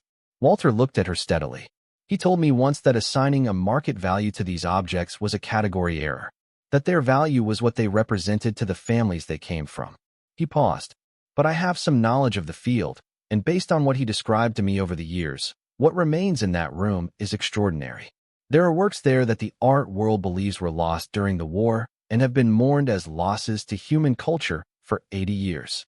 He paused again. The market value of what Elias documented in those notebooks would be, in my assessment, very significant. She did not ask him to be more specific. It was not. She was learning the relevant question. He looked at her. He chose to leave it to you. He could have left instructions for an institution. He could have contacted the families himself from his deathbed and arranged emergency transfers. Instead, he left the property and the notebooks and the room to a 19-year-old girl he had met once, who had her grandmother's eyes. She said, why? Walter was quiet for a moment. He said once, when we were talking about why he worked alone, that the institutions were too slow and too cautious and too interested in protecting themselves. That what the work needed was someone who understood what it felt like to have things taken from you and not know if they would ever come back. He looked at her. I didn't know at the time who he was thinking of. She walked back to the property in the dark with Atlas and the flashlight and the letter in her pocket. She did not sleep easily. She lay in the sleeping bag and looked at the ceiling of the Carriage house and thought about families who had waited decades for things that had been taken from them, and about a man who had spent 40 years working alone to give them back, and about the particular shape of a life organized entirely around a refusal to accept that some losses were permanent. She had been taught to accept that proposition. She had been taught it repeatedly and by people who were trying to help her. She had accepted it because the evidence consistently supported it. She was beginning to understand that the evidence had been incomplete. In the morning, she sat at the workbench and opened the envelope from Elias. The letter inside was 2 pages in his precise architectural handwriting, written, the date at the top indicated, about 18 months before his death. It began without preamble. You are reading this because you chose to look before you decided. That is the first important thing. What you will find in the repository is the work of 40 years. I have documented it in the notebooks. The documentation is complete. The authentication is sound. The provenance chains are established. What remains is the final step, which I was not able to finish. The letter described the collection, briefly but specifically. 26 paintings, including 3 she had never heard of and 2 whose names she recognized dimly from the art history textbook she had read in community college. 14 illuminated manuscripts in various states of preservation. 31 decorative objects. for coin collections. He had included no estimate of value in the letter, which she would understand later as a characteristic choice. He had spent his life insisting the objects were not valuable in the way markets measured value. They were valuable because they had been taken from specific people, and the specific people or their descendants were owed them back. What I am asking you to do, the letter continued, is finish the returns. I have identified the heirs for everything in the room. Their contact information is in Volume 8 of the notebooks, along with the documentation specific to each family. Some will be straightforward. Some will be complicated because the legal questions have never been resolved and certain parties will resist the repatriation. You will need help with those. I have included a list of attorneys who specialize in restitution law at the back of Volume 8, along with letters of introduction to each of them. She read to the end of the letter and then set it down on the workbench and sat with her hands flat on the surface for a while, feeling the smooth wormwood under her palms. He had spent 40 years doing this. He had built a complete record, identified every heir, written the letters of introduction, and then left it all to her and trusted that she would come. She picked up her tools and went to the ruins. The work of opening the sealed section took 3 hours and demanded more from her than she had expected. The mortar had cured to near-concrete strength over several years of undisturbed setting, and the cold chisel rang against it with a sound that seemed too small for the task. Atlas sat in the weak autumn sunlight coming through an empty window frame and watched her with the patient attention she had come to rely on. She learned as she went, the way she always learned things, by doing it wrong first, and then paying careful attention to why. The mortar came away in larger pieces when she worked at an angle rather than head-on, when she followed the joint lines rather than attacking the face of the stone. Her shoulders ached by the second hour. The cold slowed her hands. She stopped twice to warm them against her coat, and then continued. By noon she had cleared enough of the sealed section to see what was behind the outer course of stone. Steel, flat and gray and without a trace of rust, which meant it had been sealed away from moisture since the day it was installed. She kept working, clearing the opening wider, and the steel resolved into a shape. A door, set into the wall behind the single course of sealed stone. Wider than she had expected, wide enough to pass through without turning sideways, tall enough to stand upright. Built to be used, not just concealed. She cleared the full width of the door and examined its edges. The frame was set into the stone with a precision that spoke of professional installation. Set into the steel at chest height was a combination lock, clean and functional, its dial turning smoothly when she tested it with her thumb. She already had the combination. She had found it the previous evening, after returning from Walter's house, in the one place she had not yet thought to look. She had been standing at the workbench and looking at the photograph above it, at the woman with the child on her hips squinting into the strong sunlight, and something had shifted in her thinking about the photograph, and she had taken it down from the wall. She had been thinking about what Walter had told her, about how Elias hid things not from malice but from necessity, from the understanding that the people whose objects he held would not be the only ones interested in what was in his keeping. He had worked alone in part because working with institutions meant working with institutions' vulnerabilities, their susceptibility to pressure from the powerful and the well-funded. He had lived quietly in a ruined place and never publicized his work and spoken to almost no one and left everything in a form that would mean nothing to the wrong person and everything to the right one. The photograph backing was thick cardboard held in place by small metal tabs. She bent back carefully. Between the cardboard and the photograph was a single piece of paper, folded twice, thin and slightly yellowed, carrying the smell of the Carriage house in concentrated form, the linseed oil and old wood, and the specific mineral patience of a kept space. She had unfolded it under the overhead light, her hands steady. It was a letter that began Dear M, 2 words that confirmed it was written for the woman in the photograph, the woman whose initial appeared on the back of the frame. But the letter was structured in a way that became clear only on the third reading, the way certain kinds of deliberate things became clear only when you were reading with the right kind of attention. The first word of each sentence, taken in sequence, was a number, 7, 4, 1, 9, 3. Not hidden exactly, just requiring the right eyes, the way Elias had written about overlooked things in Notebook 3. She had stared at those numbers for a long time, turning them over, feeling the weight of the care that had gone into the hiding. And then she had seen the second thing. The first letter of each line, read top to bottom and separate from the sentence structure, spelled Nora. Her name, written into a letter to someone who had died before Nora was old enough to remember, hidden behind a photograph in a carriage house Nora had not known existed until 3 weeks ago, by a man she had met once when she was 6 years old. He had known. He had planned for her specifically, not for whoever might come, but for her, and the plan was designed to reveal itself only to someone who read the way she read, who looked at things all the way through and past the first layer. She stood in front of the door now with both hands on the dial. Right to 7, left past 0 to 4, right to 1, left to 9, right to 3. The lock clicked. The sound was clean and unmistakable, the sound of a mechanism releasing after years of holding. She felt the door shift fractionally in its frame, the seal along its edges breaking, and there was a faint movement of air from behind it, cool and dry and perfectly still, the air of a space that had been completely undisturbed. She pushed the door open. The hinges moved without sound. Oiled. Expected to be used again. She raised the flashlight. The beam cut into the darkness, and what it showed her made her step back involuntarily, not from fear, but from the sheer scale of what she was seeing, the way you stepped back when something was larger than the space you had prepared for it. The room extended back further than the exterior wall suggested, deeper into the hillside, the foundations of the house giving way to something that had been excavated and built and sealed with the care of a purpose-built space rather than a repurposed one. The walls were stone, old and dry, their surfaces lined with the same weatherproofing material she had seen in the carriage house. The floor was smooth concrete, clean.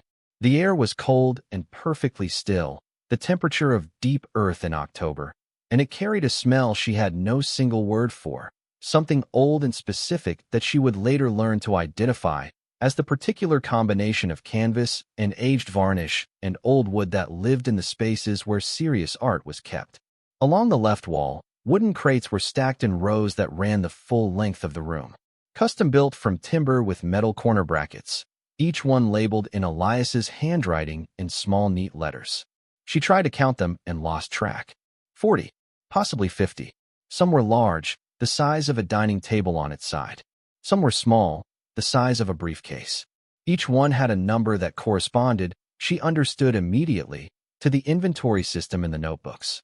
The wood was clean and dry, and the metal brackets showed no rust. Everything in this room had been cared for continuously, the way you cared for things that belonged to someone else and were not yours to neglect. Along the right wall, flat panels were stored upright in individual padded slots, separated from each other by thick protective material, their top edges just visible above the slot dividers. Small labels in Elias's handwriting, some in English, some in German, one she could see clearly in French. She did not read French, but she knew enough to recognize that the French label named a city and a date and a name that could have been a person or a place. Each slot held one panel, and only one panel, the care of the arrangement visible even from the doorway. She walked slowly along the left wall and read the crate labels as she passed. Each one named an object type, a date range, and a number. Paintings, 17th century, 1 to 4. Manuscripts, illuminated, 7 to 11. Decorative objects, silver, 14 to 19. Coins, Viennese collections, 20 to 28.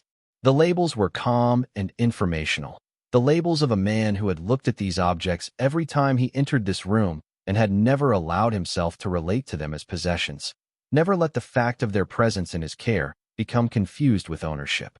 They had been here because he was keeping them, not because they were his. She stopped at the center table. Atlas pressed against her leg from behind, his shoulder warm through her jacket, his breathing steady. He looked into the room with the same calm attention he brought to everything, his amber eyes moving slowly across the crates and the padded panels and the cloth-covered shape in the center.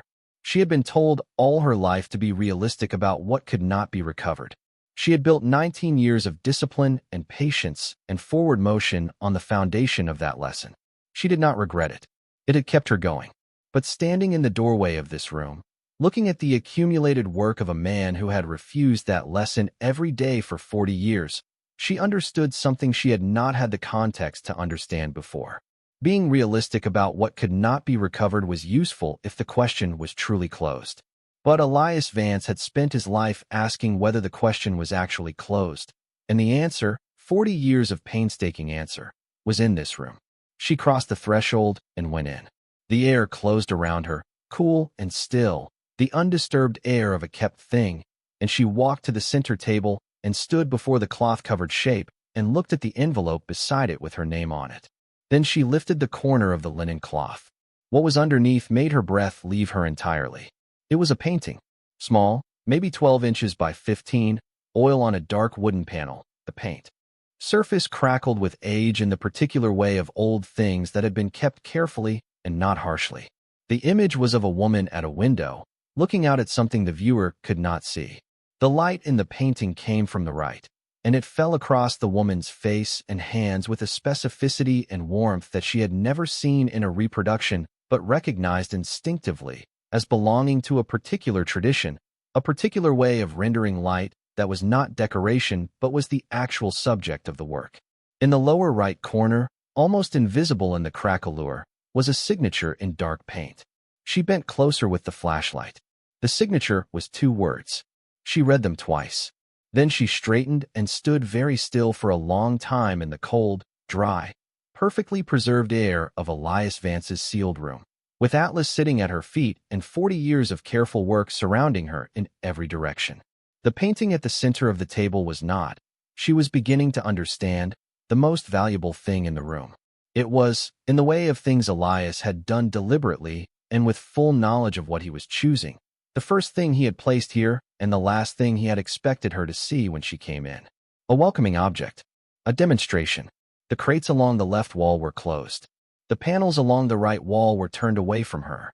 The full inventory of what this room held was in the notebooks she had not yet finished reading, and the value of it was a number she did not yet know, and the families it belonged to were names she had not yet looked up, scattered across 3 continents. She had 42 acres and a sealed room and 8 numbered notebooks and a name written twice by a dead man who had believed, with the complete and unsentimentally earned certainty of someone who had spent 40 years testing it, that she would be the right person to finish what he had started. She looked at the rows of crates, at the padded panels in their slots, at the small painting on the table with its 2-word signature. She picked up the second envelope and opened it. This letter was shorter than the first. 2 paragraphs in the same precise handwriting, dated the same 18 months before his death. It read, "The painting on the table is the first object I acquired. I found it in a dealer's storeroom in 1979, recognized what it was, understood what had happened to it and to the family it had belonged to, and spent 4 years documenting that history before I could return it to them. They were an elderly woman in Belgium and her adult son in Canada, the last of a family that had scattered after the war. The return took place on a Tuesday afternoon in 1983 in a lawyer's office in Antwerp. I have never forgotten the way the elderly woman looked at that painting for the first time in 40 years. That was when I understood what the work was. Not the recovery of objects. The recovery of what the loss had meant. You cannot undo the 40 years. You cannot restore what the absence cost. But you can put the thing back in the hands of the people it belonged to, and that act matters, and it is worth spending your life on." She read it twice and then set it down. The painting on the table was not the one he had kept. She understood that now. He had returned that one in 1983. This was a different painting, the first in the room's inventory, the one he had selected to show her first because it was the clearest demonstration of what the collection was and what it required. An object that looked, to an untrained eye, like a small and very old painting on a dark wooden panel. An object that was, to the right eyes, something the art world had lost 80 years ago and stopped looking for. She stood in the center of the sealed room with Atlas at her side and looked at the rows of crates and the padded panels and the table in the center and thought about the families named in Volume 8's contact list, scattered across Europe and the Americas, who did not yet know that what had been taken from them was here, waiting, documented to the standard of certainty, ready to go home. She thought about Beaumont and his revised offer and his architectural renderings and his schedule that assumed she would say yes. She thought about Derek Stahl's telling her to be realistic. She thought about a man with white eyebrows who had given a 6-year-old girl a book of folk tales from a place he had spent his life thinking about, who had said you have your grandmother's eyes, and then turned and left, who had believed for the remainder of his life that she would come here and find what he had left, and know what to do with it. She was 19 years old. She had $11.30 when this started, minus a bus ticket. She had learned to pick a masonry joint by feel in 3 hours on a cold October morning. She had read 8 numbered notebooks and understood most of them. She had decoded a combination hidden in 2 layers inside a letter behind a photograph, and she had opened a door that had been sealed for years and stepped into a room that changed everything she thought she knew about what could and could not be recovered. She looked at the crates, at the panels in their padded slots, at the small painting with its 2-word signature. She had a great deal of work to do. She was not going anywhere. She spent the rest of that evening in the sealed room. She did not open any crates. She did not lift any of the panels from their padded slots. She did not touch anything beyond the linen cloth she had already lifted from the painting on the center table. She simply walked the full length of the room with her flashlight, read every label, noted every number, and tried to hold in her mind the complete inventory of what Elias had built here across 40 years. She understood within the first 20 minutes that she could not do this alone, and that the right response to that understanding was not hesitation but efficiency. She had learned a long time ago that the difference between people who solved hard problems and people who didn't was rarely intelligence, and almost always the willingness to start before all the answers were in. She took volume 8 back to the Carriage house that evening and read it by lamplight, while Atlas lay on the floor beside the wood stove with his chin on his paws, watching her with the patient amber eyes she had stopped finding strange. The final notebook was the key to all the others, the way a last page sometimes resolved what had come before it. It was organized by family, 16 families, each given a numbered section containing a contact page in Elias's precise handwriting, a list of the objects belonging to them, with corresponding crate and panel numbers from the inventory, and a summary of the provenance documentation cross-referenced to the earlier volumes. Elias had included, for each family, what he called a contextual history.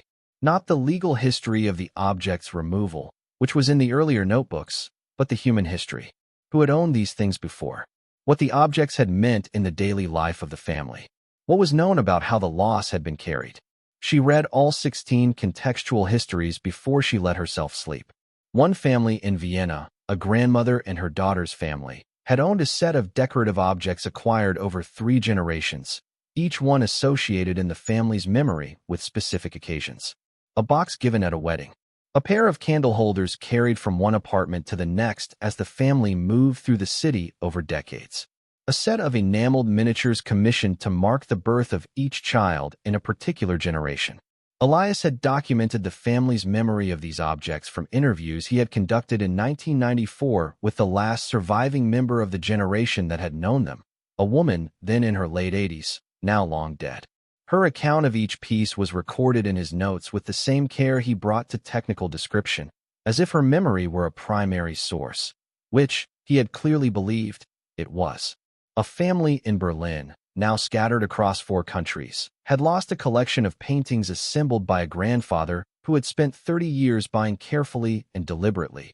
Each purchase chosen for reasons the family could still articulate 2 generations later. This one because the light in it reminded him of the light in the town where he was born. That one because he had seen it when he was 20 and thought about it for a decade before he could afford it. Elias had tracked each painting through a network of post-war dealers and had found 12 of the original 17. The other 5 were in museums. He had left notes about those too, but they were outside the scope of what he could manage alone. A family whose patriarch had been a serious numismatist, adding to his coin collection over 50 years with a deliberateness that the family described as closer to love than investment, specific coins sought for specific reasons that he had written down in his own catalog, which Elias had found in a Basel archive in 1991 and photographed page by page. The catalog was in Elias's files, cross-referenced to the coins in the sealed room, the great-grandfather's reasons for each acquisition set beside Elias's authentication of the piece itself. Nora sat with that for a long time, the image of 2 men decades apart doing a similar kind of careful, loving attention to the same objects.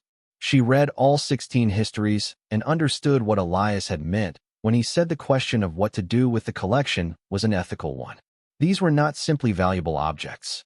They were objects whose value was inseparable from the specific people who had owned them and the specific losses those people had sustained. The market number, whatever it turned out to be, was almost beside the point. The point was the 80-year gap in these families' lives. At the back of Volume 8, on a single page, were 3 names under the heading attorneys. The first was Dr. Sarah Mensah in Philadelphia. The second was a man in New York. The third was a Washington firm. Beside each name, Elias had written a brief note. Reliable, thorough, has worked with families in difficult circumstances. His endorsements were not effusive. They did not need to be. Nora called Dr. Mensah at 8 the following morning from the fire escape outside the Carriage house where the signal was strongest, because some habits persisted regardless of changed circumstances. The call lasted 45 minutes. She described what she had found methodically and without embellishment, the way she had been trained by necessity to describe difficult situations to people who needed to understand them quickly and accurately. Dr. Mensah listened without interrupting, asked 3 specific questions when Nora finished, and then was quiet for a long moment that held its own kind of weight. Then she said, "I need to come and see it." She had been retained informally by Elias since 2019, she explained. He had sent her a letter that year describing a collection of significant scope and asking her to make herself available when the time came. He had not told her when or to whom the property would pass. He had simply said that someone would call, that his documentation was complete, and that the work would require careful legal management to protect the families through the restitution process. She had taken him at his word because she had worked with enough serious people in this field to recognize, from the quality of his letter alone, that he was among them. She arrived 2 days later driving a car with Philadelphia plates and carrying 2 professional cases she handled with the care of someone who traveled with instruments that were not replaceable.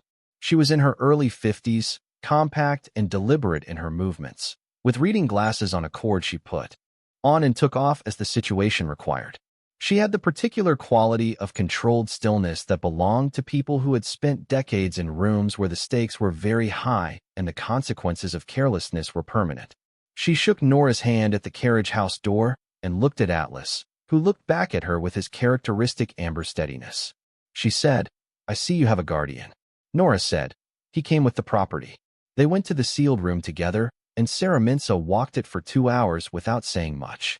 She examined crate labels and cross-referenced them against Volume 8, which she had read on the drive from Philadelphia and had already annotated with small, precise markings in pencil. She crouched at the panel slots and read the labels there. She put her reading glasses on and leaned close to the painting on the center table without touching it, her eyes moving across the surface with the focused slowness of someone who knew exactly what they were looking at and was giving it the respect it required. After 2 hours, she came and stood beside Nora at the doorway of the sealed room and looked at the whole of it. She said, "Elias wrote to me 5 years ago. He told me he had been working on something significant for a very long time, and that when the time came, whoever held the property key would contact me. He asked me to trust his documentation and to bring my full attention to facilitating the returns as quickly as accuracy and the family's needs would allow." She paused. "I did not expect to be speaking with someone who was 19 years old. Nora said, "Does the documentation hold up?" Sarah said, "From what I've reviewed in the past 2 hours, it is among the most thorough provenance documentation I have encountered in 30 years of practice. The chain of evidence for each object is continuous and cross-referenced with the kind of specificity that survives serious legal challenge." She looked at Nora directly. "Do you understand what you're standing in the middle of?" Nora said she was beginning to. Sarah said, "The painting on the center table. Do you know the signature?" Nora said she had not been able to identify it. Sarah said, "It is a Flemish panel painting from the early 17th century. The painter's authenticated works are held in 11 museums across Europe and North America. 3 of his works have been on the official missing list since 1943, documented as having been removed from private collections during the war years and lost to the historical record. This is one of those 3. She looked at the woman at the window, at the particular quality of light falling across her hands. When it was last insured, for a major exhibition in 1939, the figure given was significant for its era. Adjusted for current comparable sales and the rarity premium created by 80 years of confirmed absence, it would today represent a defining acquisition for any collection in the world." She paused. "And it is not the most important painting in this room." Nora stood with that for a moment, not trying to calculate, simply letting the information settle at its proper weight. She said, "And the complete collection?" Sarah said, "I need proper authentication before I can speak precisely. I will bring a team. They will need several days and the appropriate controlled conditions and expertise for each object category." She looked at the rows of crates and the padded panels in their slots. "But I can tell you what I believe, based on what I have seen today. Elias did not work to this standard for 40 years on anything less than exactly what he documented it as being." The authentication team arrived 4 days later. 3 specialists from a firm that operated at the intersection of art history, conservation science, and provenance law, a combination of disciplines that existed in the world in only a handful of places. They brought equipment that included portable environmental monitors and ultraviolet lamps and multispectral imaging devices and the full range of tools that Nora recognized from Elias's pegboard, but in their professional versions, precise and well-maintained. They were quiet people who worked with the focused efficiency of those who understood that accuracy required time and that rushing it was its own kind of error. They spent 3 days in the sealed room. Walter came every morning and stayed until early afternoon, making tea and sitting with the notebooks at the Carriage House table and talking with Nora in the evenings about what he was reading and what it confirmed about things he had known partially and incompletely for years. He had been aware that Elias's work was serious and unusual, and that the provenance field in which he operated involved stakes that went beyond the commercial. He had not known the full scope. He had not, until now, understood the complete shape of what Elias had been doing alone in a ruined place for 4 decades. He said on the second evening, sitting across from her with his hands wrapped around a cup that had gone cold. He used to say that the difference between a dealer and a researcher was what you believed objects were for. A dealer believed they were for sale. A researcher believed they were for understanding. He believed something different from both. He believed they were for belonging. That an object taken from its proper context was diminished, not in market terms, but in the way that anything is diminished when it is removed from what it is part of. She said, "He spent 40 years acting on that." Walter said, "He did. He said once that it was not noble. It was simply what the work required if you were going to do it honestly. That if you believed objects belonged to people and you had the skills to establish where they came from, then the only logical conclusion was to give them back." He found the heroic framing irritating. He just thought it was what you did if you paid attention. She thought about that for a long time after Walter left. On the 3rd evening, the authentication team presented preliminary findings around the Carriage House table. The senior member was a man named Dr. James Okafor, who had led similar assessments on 3 continents and who possessed the particular authority of someone whose reputation was built on a career of not overstating things. He spoke with the flat, specific calm of a man who had decided long ago that the honest way to communicate extraordinary information was without performance. The collection comprised 26 paintings, he said, 14 illuminated manuscripts, 31 decorative objects in precious metals and enamel, and 4 numismatic collections. Of the 26 paintings, 8 were of significant historical importance. 3 had been listed as missing since the war years, and their existence had been unknown to the art historical community for 80 years. 2 of those 3 were among the most important works in their respective artists' authenticated catalogs, and their rediscovery would constitute, in Dr. Okafor's careful phrasing, one of the most significant art restitution events in recent memory. The manuscripts were in exceptional condition attributable to the controlled environment Elias had engineered, each one in better state than comparable works that had been in institutional custody throughout the same period. The decorative objects included pieces from workshops whose work appeared at major auction perhaps once a decade. The coin collections were complete in a way that numismatic historians had long considered impossible, given that the records of their assemblage had been presumed destroyed along with their original owners. Dr. Okafor set down his report and looked at Nora across the table.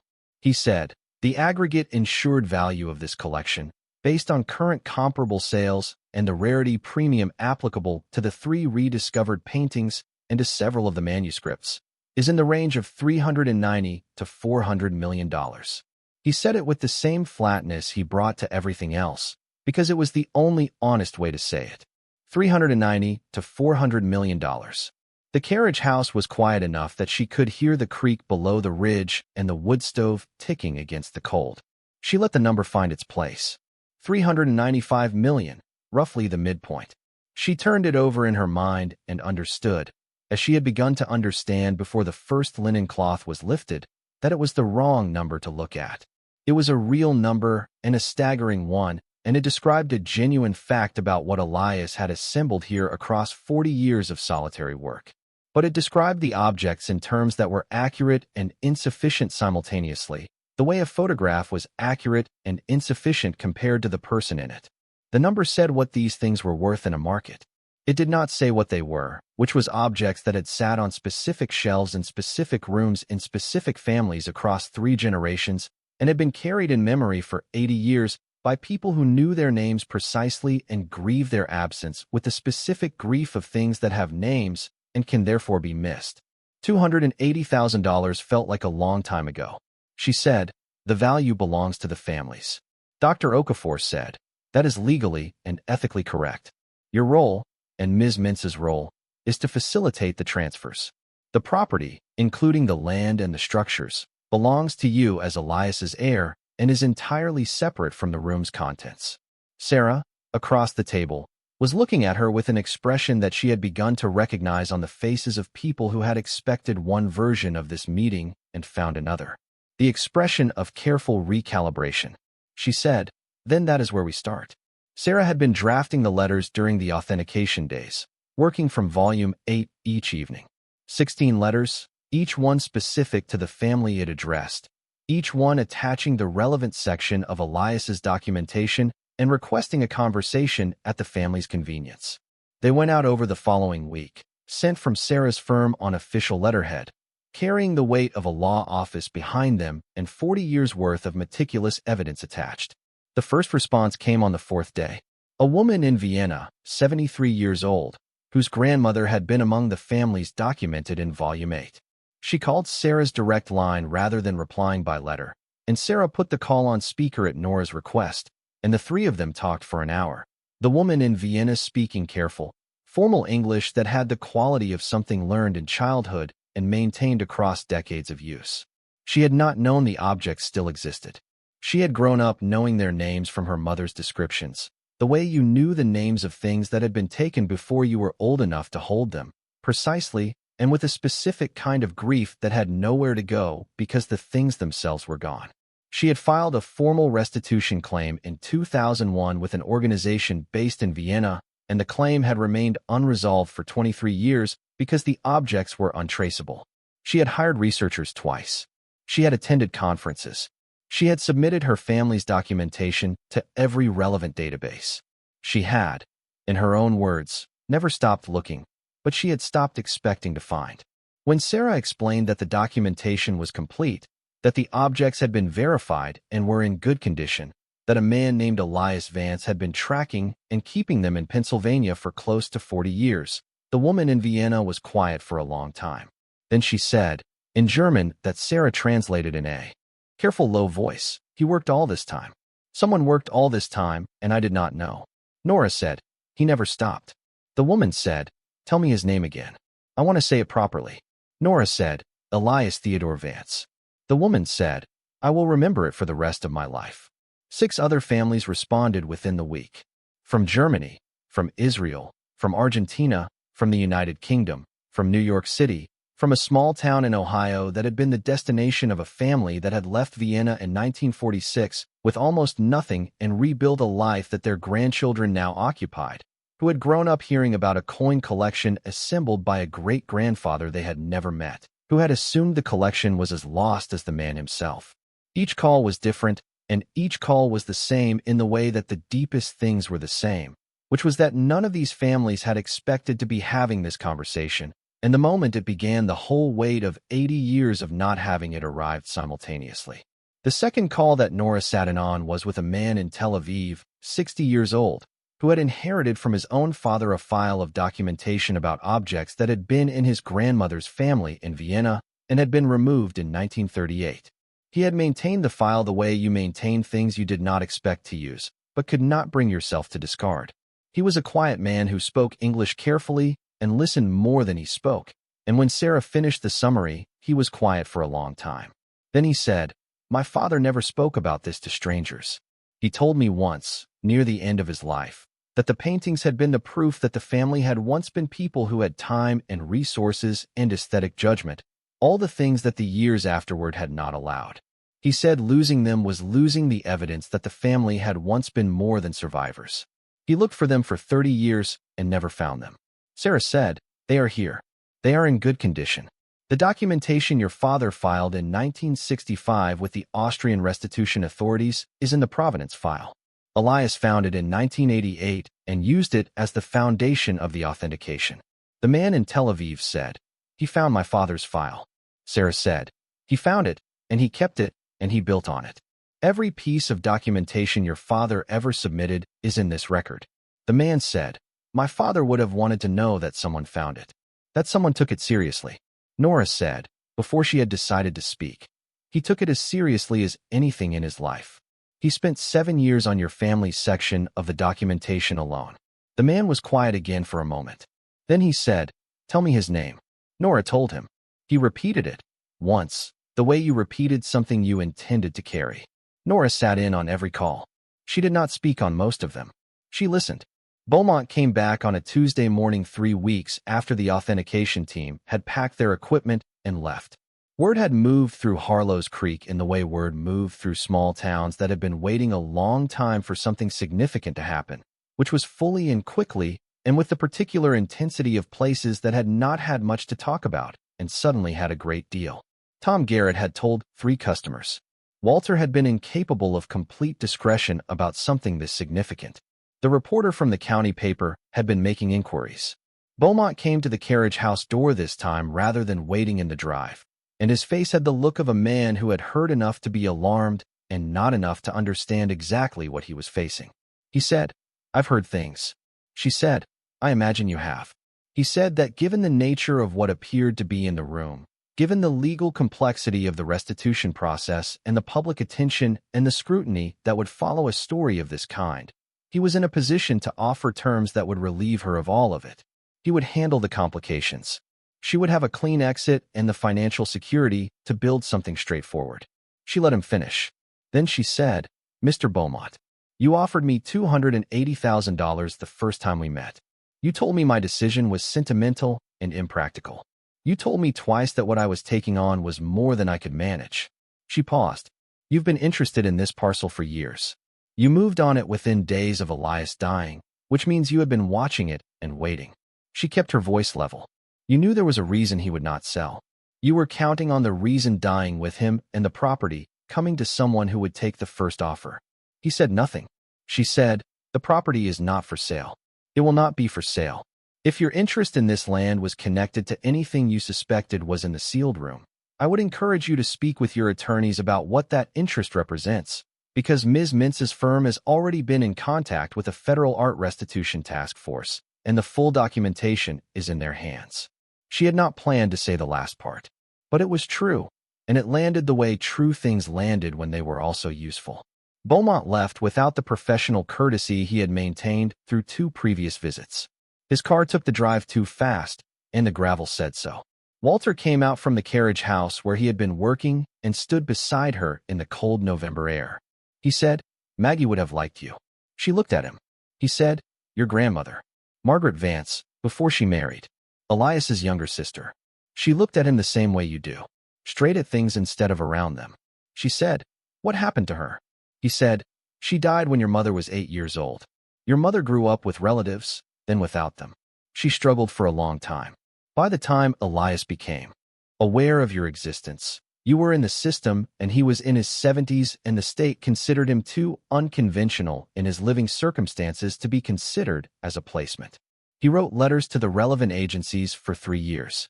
He received responses that were polite and final.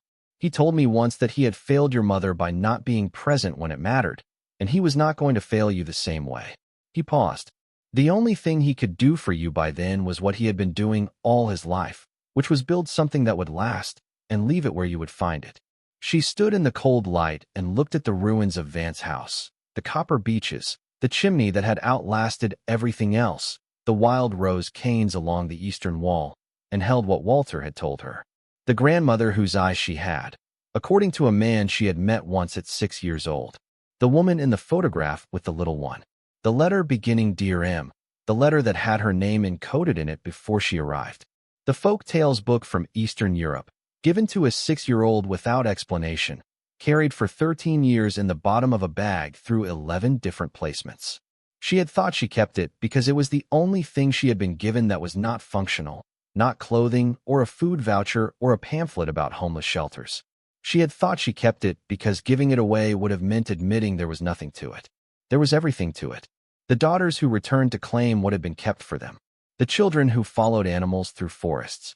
Elias had given it to her knowing, or believing, or trusting, that she would come back to the place it came from, and that the coming would make sense of it. That was the kind of faith that required 40 years of solitary work to build, the kind of faith you earn through practice rather than feeling. She said, she was M. Walter said, she was M. And you have her eyes. He said it the way Elias had said it, directly, as if it were the most important fact available, and the most honest way to convey it was simply to state it plainly. She thought about that for a long time. Then she said, what does that mean for the collection? For the families? Walter said, nothing. It means everything for you. Nothing for the families. The work is the work regardless. He paused. But I think Elias believed that the person who understood what loss meant, who had carried their own particular version of it, would be the right person to understand what returning these things meant to the families. He chose you for that reason. Not just because you were his heir, because of what you came from and what you had learned from it. She thought that was probably what Elias would have said too, in the flat and unhurried way of a man who said what he could show and showed everything he could. The story became public 4 weeks after the authentication. An art restitution journalist who covered the field closely had obtained a summary of the documentation from a source neither Nora nor Sarah ever identified, and the piece that ran was careful and specific and used language that anyone familiar with the field would recognize as signaling something historically significant. Within 48 hours, it had been picked up by 4 major newspapers, 2 international outlets with substantial arts coverage, and 1 broadcast network that ran a segment using file photographs of works from the same period and artist as the undisclosed paintings in the Vance collection. Nora's phone rang for 2 days without stopping. She answered Sarah's calls, Walter's calls, the calls from the families who had received their letters and needed to hear a human voice confirm that what they were reading was real. On the Friday evening of that week, Derek Stalls called. She almost let it go to voicemail. Then she answered. He said her name and then was quiet for a moment, which was not characteristic of him. He was a man who filled silences quickly and efficiently, and the fact that he was not filling this one told her something about the size of what he was holding. He said, I saw the article. She said she had heard about it. He said, I told you to take the money. She said, you did. He said, I was wrong. She said, you were working with the information available. He said, so were you. The difference is I had 30 years of experience and I still got it wrong, and you had 19 years of life, and you got it right. He paused. That's not a comfortable fact to sit with. She said, you kept the door open for me. That was the important part. You could have made it harder to walk out that morning, and you didn't. He was quiet again for a moment. Then he said, how are you doing in all of it? She stood in the Carriage house doorway with Atlas pressing warm against her leg and the November light going gold across the property and the ruins and the copper beaches, and she thought about how to answer that honestly. She said, I think I'm going to be all right. He said, I know you are. I knew it before I told you to take the money, which is the part I'm least comfortable about. He paused. Call me if you need anything. Marcus sent a message through someone at Bridgewater. It said, in its entirety, Miami though, right? She called him back and they talked for 20 minutes, and she told him the full story, and he listened in the same way he had always listened to things that were larger than his current frame, which was with genuine attention and the specific quiet of someone recalibrating. At the end he said, I believed you would.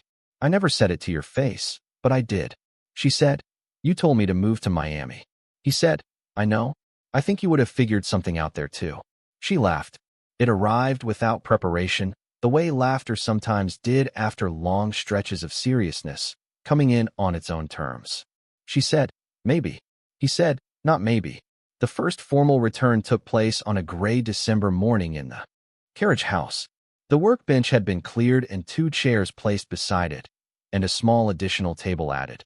and the room was warm from the wood stove and full of the smell of old wood and the linseed oil that had been part of this air for so long it was no longer possible to separate them. Dr. Okafor supervised the opening of the crate that contained the objects belonging to the family from Vienna, the family of the woman who had called Sarah directly and asked to hear Elias's name said properly. The woman herself, 73 and in fragile health, had sent her daughter Clara. Clara had flown from Vienna to Philadelphia and driven to Harlow's Creek on a cold Tuesday in a rental car, accompanied by a colleague from the restitution organization that had been handling her mother's claim for 23 years.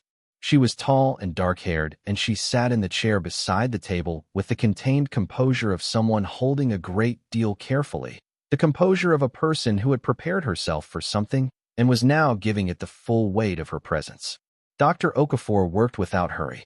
He opened the crate, removed the top layer of protective material, and lifted the first object in its wrapping, setting it on the table and unwrapping it with the care the work required. The object inside was a small enameled box from a Viennese workshop, 1887. Its lid worked in deep blue and white enamel in a geometric pattern that Elias had documented against the family's account of it with the same precision he brought to everything. The provenance record in Volume 8 included a description given in 1994 by Clara's grandmother in the last year of her life, describing the box and 3 companion pieces and the shelf in the parlor where they had stood and the occasions that each had marked. Clara looked at the box for a long time without speaking.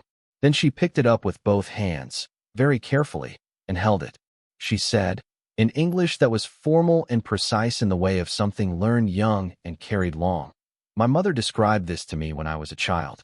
She said it had sat on her grandmother's shelf in the parlor and that her grandmother allowed her to hold it on her birthday each year, only then, once a year, and she had looked forward to it all the months in between. She held the box in both hands the way you held something that was both fragile and irreplaceable. She said it was the most beautiful thing she had ever touched. She said that when it was taken she cried for a week and her mother cried longer. Nora did not speak. She watched Clara hold the box in the December light. Dr. Okafor removed the second object from the crate and unwrapped it. A pair of candle holders in silver, each one engraved along the base with a pattern of leaves and a small set of initials that matched the family name in Elias's documentation. He set them on the table beside the box. Clara looked at them. She set the box down carefully and picked up one of the candle holders in each hand, holding them at the same height, looking at the matching engravings. Her colleague from the restitution organization, who had been sitting quietly to one side throughout, leaned forward slightly and then sat back again.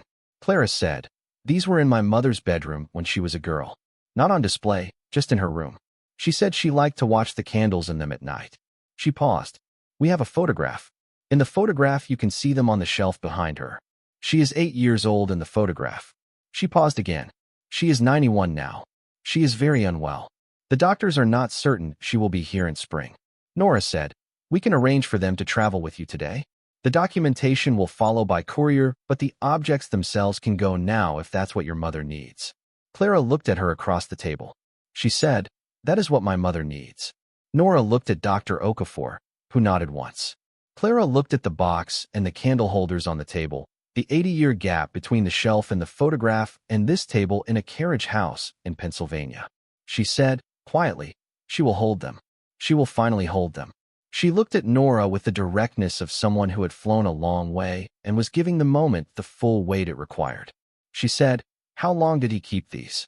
Nora said, "For some of them, close to 40 years. Clara said, "All this time." She shook her head slowly, in the way of someone receiving something too large to arrive all at once. "He kept them all this time." Nora said, "He never stopped." Clara said, "Neither did you." Nora looked at the open door of the sealed room, visible through the Carriage house window across the boxwood path, its steel door standing open for the first time since it was built. 15 families still waiting in the notebooks. 15 more calls to make. The long work of returns, each one specific and real and requiring the kind of attention Elias had always believed these things required. She thought about a man who had worked alone in a ruined place for 40 years and had kept faith with people he had never met and had believed, with the certainty of someone who had tested it across a lifetime, that the right person would come. She thought about a book of illustrated folk tales pressed into the hands of a 6-year-old without explanation, carried for 13 years without understanding what it was for. Daughters who returned to claim what had been kept for them. Children who followed animals through forests and came out somewhere no map showed. She understood now what they were for. Atlas lifted his head and looked at her from his corner of the carriage house, amber eyes steady, and she looked back at him, and neither of them needed to say anything because the moment had already said it. She had arrived at the property 6 weeks ago with $11.30 and a cracked phone screen and a typed letter from an attorney she had never heard of. She had been told to be realistic. She had been told that what was available to her was what she could see in front of her and not more. She had accepted that counsel for 19 years because the evidence consistently supported it, and because she was a practical person who worked with what was available. The evidence, it turned out, had been incomplete. The property still needed work. The main structure needed a decision, restoration, or managed ruin. Her decision, made with whatever the heritage grant money allowed. The carriage house roof needed attention before the next winter. She had applied for 3 grants, 2 for historic preservation and 1 from an art restitution foundation that Sarah knew well, and preliminary approvals had come back on 2 of them. The back taxes had been paid from the estate account, the gap bridged by Tom Garrett, who had described it in his account book as a long-term supply credit and had declined to call it anything else, because that was how he understood investment and how he understood what this property and this work had already begun to mean to the town. She had 42 acres and a family she had not known she had, and a dog who had appeared in the ruins and stayed, and a sealed room full of things she was going to spend the next several years helping to go home. She had the name of her grandmother, who had had her eyes, and the knowledge that a man she had met once at age 6 had spent the rest of his life believing she would come and had been right. She was 19 years old. She had a great deal to do.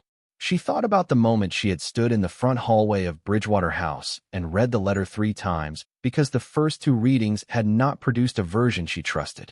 She thought about sitting on Derek Stahl's side of the question, running the numbers to their honest conclusions, seeing clearly that the rational case for taking $280,000 and walking away was not wrong. She thought about the $11.30, the cracked screen, the 6 weeks. She thought about a tall man with white eyebrows who had arrived at a foster placement when she was 6 and had given her a book without explanation and had said 4 words that she had carried for 13 years without knowing where to put them. You have your grandmother's eyes. She had her grandmother's eyes and the knowledge that the grandmother in question had sat on a shelf in a parlor in a ruined house in a photograph, and had been loved by a man who had spent the remaining years of his life doing the hardest and most specific kind of work because he believed it was what the work required. She had a family, not the kind that arrived assembled and complete, not the kind that other people had and that she had watched from the outside since she was 4 years old. The kind that revealed itself in layers over time, in the handwriting of a careful man across 8 numbered notebooks, in the letter hidden behind a photograph, in a dog who appeared in the ruins at dawn and led her to a sealed wall and stayed. The work ahead was real and long and specific. The 15 remaining families. The proper care of the collection through each transfer. The heritage documentation for the main structure, which Walter had already begun helping her compile, drawing on his years with the Historical Society and his knowledge of what the county assessor's office required. The carriage house roof before the next winter. The property itself, 42 acres of history and overgrowth in old stone that had been waiting a long time to be decided about. She did not know everything that came next. She had learned something over the preceding weeks about the particular value of not knowing everything that came next, about the difference between the uncertainty that paralyzed and the uncertainty that was simply the accurate description of a future that had not yet happened.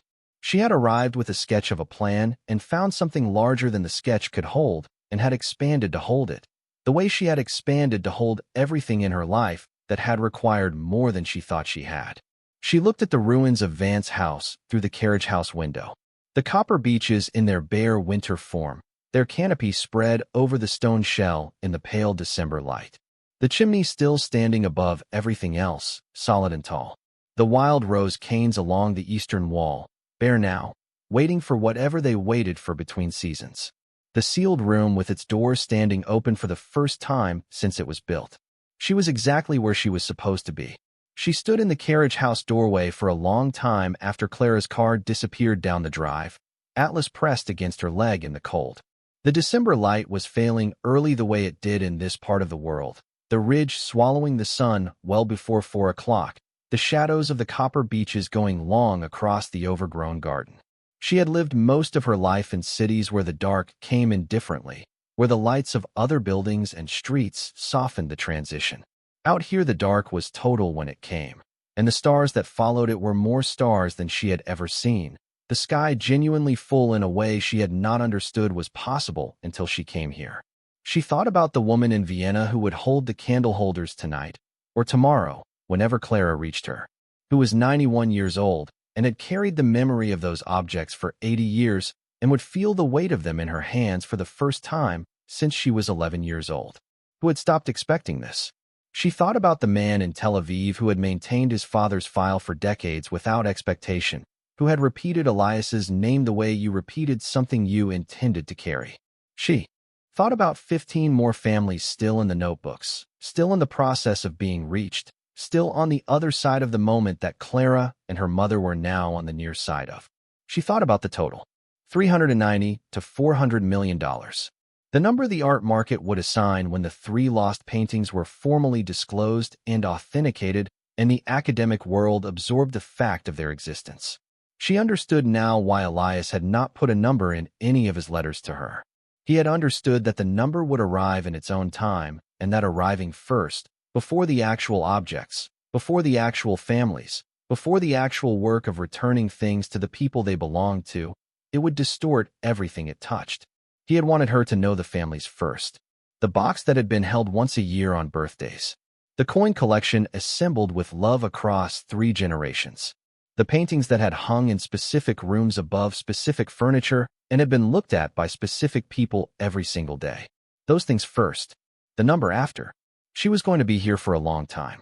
She understood that now in a way she had not fully understood it, even when she told Holloway she was keeping the property, even when she called the sandwich shop and gave her notice, even when she opened the door of the sealed room. She was going to be here because the work required it, and because the work was hers, and because this was what belonging somewhere actually felt like when you found it after a long time of not having it. The stars were coming in above the ridge.